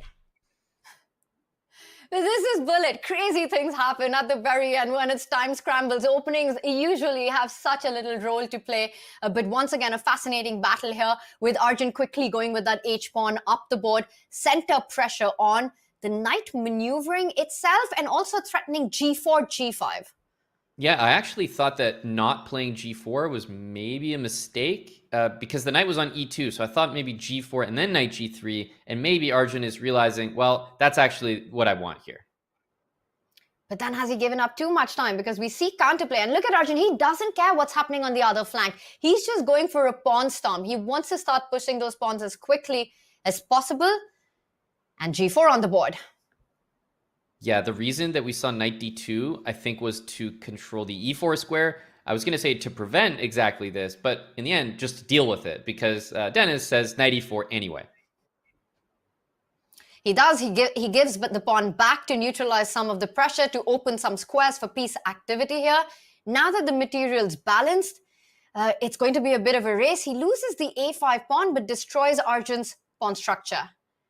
Yeah, this d-pawn is in big trouble. The knight cannot activate. You can try to swing the rook over with rook h2 and rook e2 or rook d2, but that's about as good as it's going to get. This is very well handled by Denis. This pressure that Arjun had built with g4, bishop b4, a big threat, stopped, attacks the b3 pawn. Again, renewing that threat, also attacking f4. Yeah, and rook h4 is not possible here. So I think that f4 pawn is going down, and there goes another pawn. Everything is disappearing here. I'm worried because Arjun still needs to work to potentially draw this game, and he has no winning chances. So I'm concerned about how much time is going to come off the clock. And speaking of time, look at the clock situation. Denis with more than 30 seconds. He's up. He's got a massive advantage on the clock. A great position. Arjun cannot afford to lose this one. He can't afford to go into a 3-point deficit at this stage. Yeah, I think the match will be just over. I was going to say, the king is going to go to what, F7? And are you basically mated here? Or you lose big material. How are you even fighting the threat of rook h8? And Arjun about to lose on the clock. And that's it, he runs out of time. Yeah, this is now absolutely must-win territory, but different than before. Must win immediately. Like, must win now. You cannot have another 4-minute bullet game. Pawn to c5, bishop d3. Queen c2. So I do like this so far from both sides. I think the more or less theory here, and you can see that on the bar is not too far from the middle. Bishop on f5. At some point, I was going to say b5, but that's why a4 was just played. Just stops that plan. And meanwhile, for white, in these openings, Aman, often the idea is to try to get f3, e4 going. You want to prepare that. You want to go f3, bishop f2. But right now, the rook on e8 stops that advance. Instead, Arjun looking at a pawn stump with b5. Yeah, knight drops to a2, but this doesn't really do anything about the b5 push. I was going to say, that's a bold decision. Denis with the bishop pair, full control of the dark squares, but Arjun behind. Tanya, I think he had to take this imbalance, and this is exactly how you play for a win, but he's taking a lot of risk here. But he has to, right, given the mat situation, even if it means giving control of the center. But you've got this pawn. You make sure that Denis is forced to sort of prove that compensation, and that's never easy in a bullet game.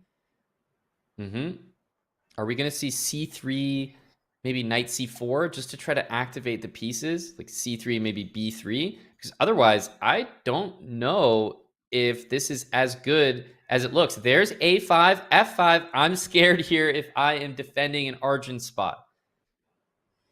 I am very relieved to see that at least Arjun's kept enough time on the clock to sort of answer these questions on the king side. That was so important for a move like f5, because look at Denis go. He's not stopping. He's not missing a beat right now. The queen's about to come to f4, land on g4, or wire g3, and double down on g7.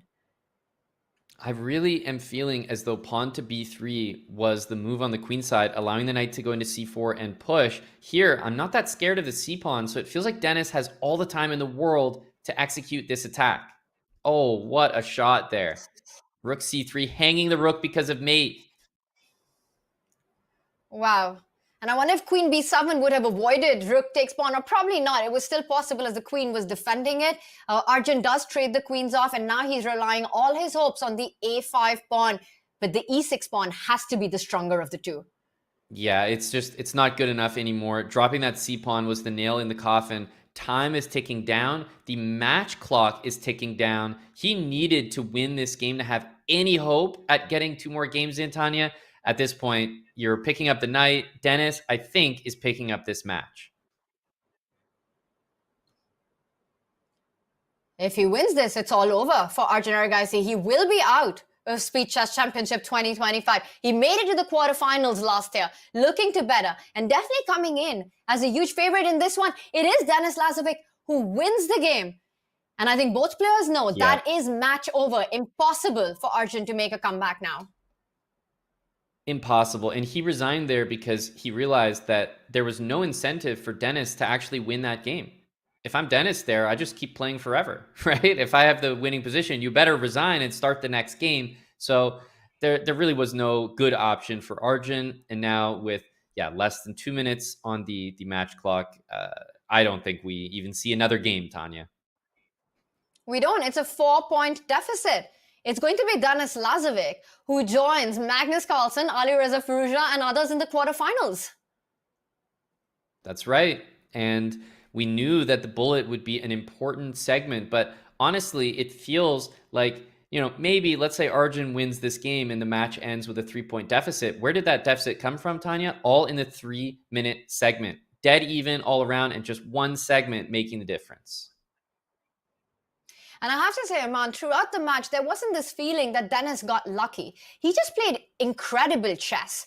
He was in form when it came to any kind of position. He had these opening approaches that worked out beautifully. He was able to convert those endgames, put the pressure on, keep the game going, strike on the clock when it required, bring on the tactics when they presented themselves. Just an overall great performance by the youngster.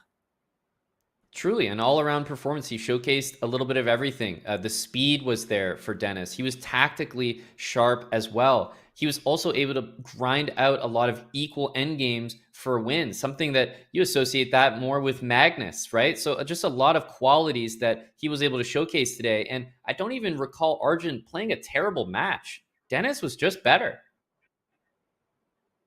And that's what makes it so impressive, because we're talking about the world number 4. We're talking about one of the absolute elite players in the world in Arjun Erigaisi. And then Denis Lazavik, not as well of a known name amongst the casual fans, but we have seen him time and time again come into these faster formats, punch above his weight, score those big match victories, lose sometimes, but not by a big margin.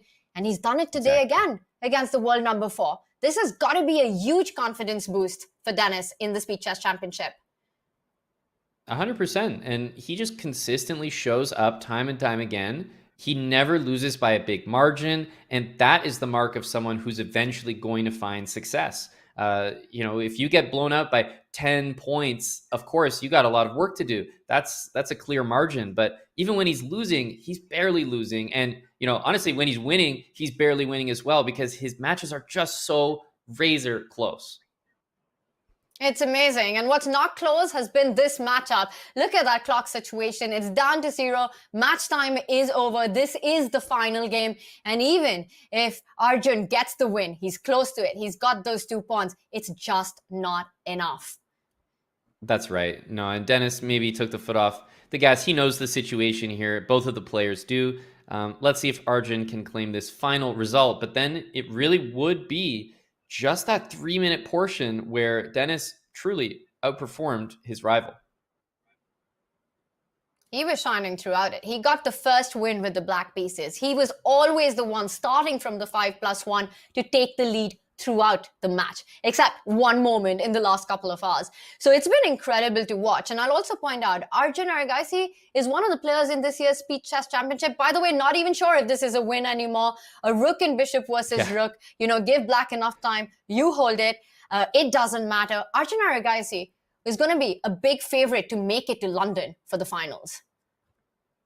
Yeah, I was actually going to ask, why is Arjun playing on? And then, I remembered that there is a portion of the prize that gets split based on your win percentage. So it's like there's no chance for him in the match. But okay, yeah, for some cash, I think I would play on a rook and bishop against rook position. It's also coming to terms with everything, right? And you kind of, despite everything, want to finish on as much of a high as you can. A win here would be nice, would be some sort of a consolation to definitely a match that did not go as Arjun would have thought, and many would have thought, given him as a favorite coming in today. Mm-hmm. Yeah, completely agree. But we're going to see this conclude. This is absolutely the end of things. The match clock has already expired, and we are just witnessing a very drawn endgame, but definitely one that you don't always see end up as a draw, Tanya. No, we don't. I've been on both ends of this, where I've managed to defend, I've managed to lose, and it's always very tricky. What's also very tricky is that neither player is offering a draw here, or, for Denis, he just wants to play this on. He knows even if he hits the resign button, the match is in his hands, but he's not letting it go. Yeah, exactly. That's a good point. I have my, not claim to fame, but claim to shame. I lasted 49.5 moves in an endgame like this, and unfortunately tried to claim a draw as I realized I was losing this endgame, and it was 49.5 moves. So I lost this from the defensive side. Oh, that is brutal. But I think you're not alone. We've seen that happen, across the absolute elite in the world as well. I remember Vidit losing to Magnus, I think in freestyle chess, in this exact sort of dynamic at the very, very end after defending for what felt like forever. And here it is, right? It's spoken into existence. There's no rook f3 in this final position, so there's no defending mate. And so we get this funny end where the camera doesn't show the true feelings there because he's annoyed. He just did not defend this. But Denis Lazavik should be elated because he is moving on to the quarterfinals of the Speed Chess Championship. And what a day of chess it's been. And I think finally you can see glimpses of that relief on Denis Lazavik. But this has been his trademark, just the composure, despite whatever the result is on the board. But what a match performance by him. Aman, the 5+1 ended dead level, 3.5 to 3.5. But the scoreline, even in that one, does not tell the full story. We had so many decisive games, except that first game draw. It was all punches being traded all along in that one. And then it really came down to the 3+1, where Denis Lazavik was the shining star.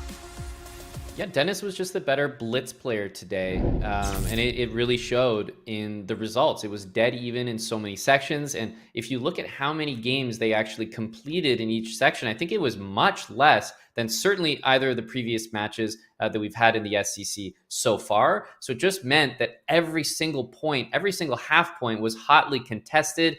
You saw, Tanya, even in the final game that didn't matter towards the final result, neither player, everyone still wanted it. You know, it mattered just as much as all the others. And Arjun did it in those final few moments. And I think even going into the blitz, somewhere it just felt like Arjun did have it in him, just given his pure strength, his skill, how strong of a player he is, how many times we've seen him bounce back, that he still had a very good shot. But the way Denis handled the pressure after losing those first couple of blitz game and just sort of getting himself back into the fight, a very impressive display over the board and the mental fortitude. Completely agree. And that means that Denis Lazavik is moving on. He's in the quarterfinals. He's joining some pretty good company there. Tanya, Magnus Carlsen and Alireza Firouzja. The quarterfinal matchup, I guess, looking at the full bracket there, I'm seeing he will play the winner of Hans versus Ding. That's going to be a fantastic fight to watch. You know, Dingler and the former world champion Hans Niemann with all his hopes of becoming a future world champion. That's going to be a massive one as our bracket gets closer and closer to that London final. We've got 3 quarterfinalists already punching their tickets there. Magnus, Alireza, and today Denis with the first big upset of the SCC 2025. Alireza Firouzja there, also waiting to see who joins him. And tomorrow we've got a big clash with Wesley So taking on Vincent Keimer. That's going to be a fantastic matchup. Aman, what are your thoughts on this one? Oh, I can't wait for this one. In terms of the matchups, look, we all love to watch Magnus play, but maybe we don't love it as much in round number 1 where he's a huge favorite. It's these other matchups between hotly contested players, really close in skill, that I think are the highlights, the gems of round number 1 in the SCC. Wesley So, such an established player. He's, you know, obviously competing in the US Championship as well. And then Vincent, who's just on the rise and having so much success in really all formats, that including freestyle chess. So really excited to see Vincent in action against Wesley. Speaking of upsets, you know, are we going to see some more? And I wonder how much of that match you could even really put as an upset, whoever wins. It just feels like such a closely contested battle. And we saw exactly what kind of chess that brings today. We got a taste of a close fight today, you know, with Arjun taking on Denis. And I'm still reeling from all the action. We saw how the match started, our pre-match predictions, and just the way Denis handled the pressure. And before we wrap up, Aman, I'm going to give the floor to you one more time. What was the most impressive part about Denis today? Was it his composure? Was it the way he played these different kind of positions? Or just simply that medal trophy cabinet that he had behind him? Yeah, we've all as fans gotten used to that. You know, he's going to be adding, I think, a few more in the coming years to that cabinet, Tanya. What impresses me about Denis is that he doesn't just have one thing he excels at, and it's rare to find in a chess player. You think of a chess player, usually there's something about their style that you can think of that really identifies them. Denis, while he may not have that one thing that stands out, it's because everything stands out. He's always seems to be up on the clock. He knows how important it can even be worth a pawn. It can be worth certain material. He knows the value of being up on the clock in the speed chess format. He's really good in flagging scenarios. He's not weak in the bullet section. A lot of times great blitz players are weak in the bullet section. That's not the case at all. So when you're up against Denis, it's like, you struggle to really find a weakness, and that alone makes him a really tough competitor no matter who he's up against. And that's the key point. He just doesn't care who he's up against. That's what he showed today as well. Arjun Erigaisi, I think he put on a brilliant fight, and also coming back in that bullet potion. We know him. He's going to be back stronger than ever in SCC next year. But for now, of course, the action continues. It's Wesley taking on Vincent. Aman today has been awesome doing this, calling the action with you and with chat. Thank you for joining us. Thank you for watching. We'll be back with more Speed Chess Championship action tomorrow. See you then. Bye, guys.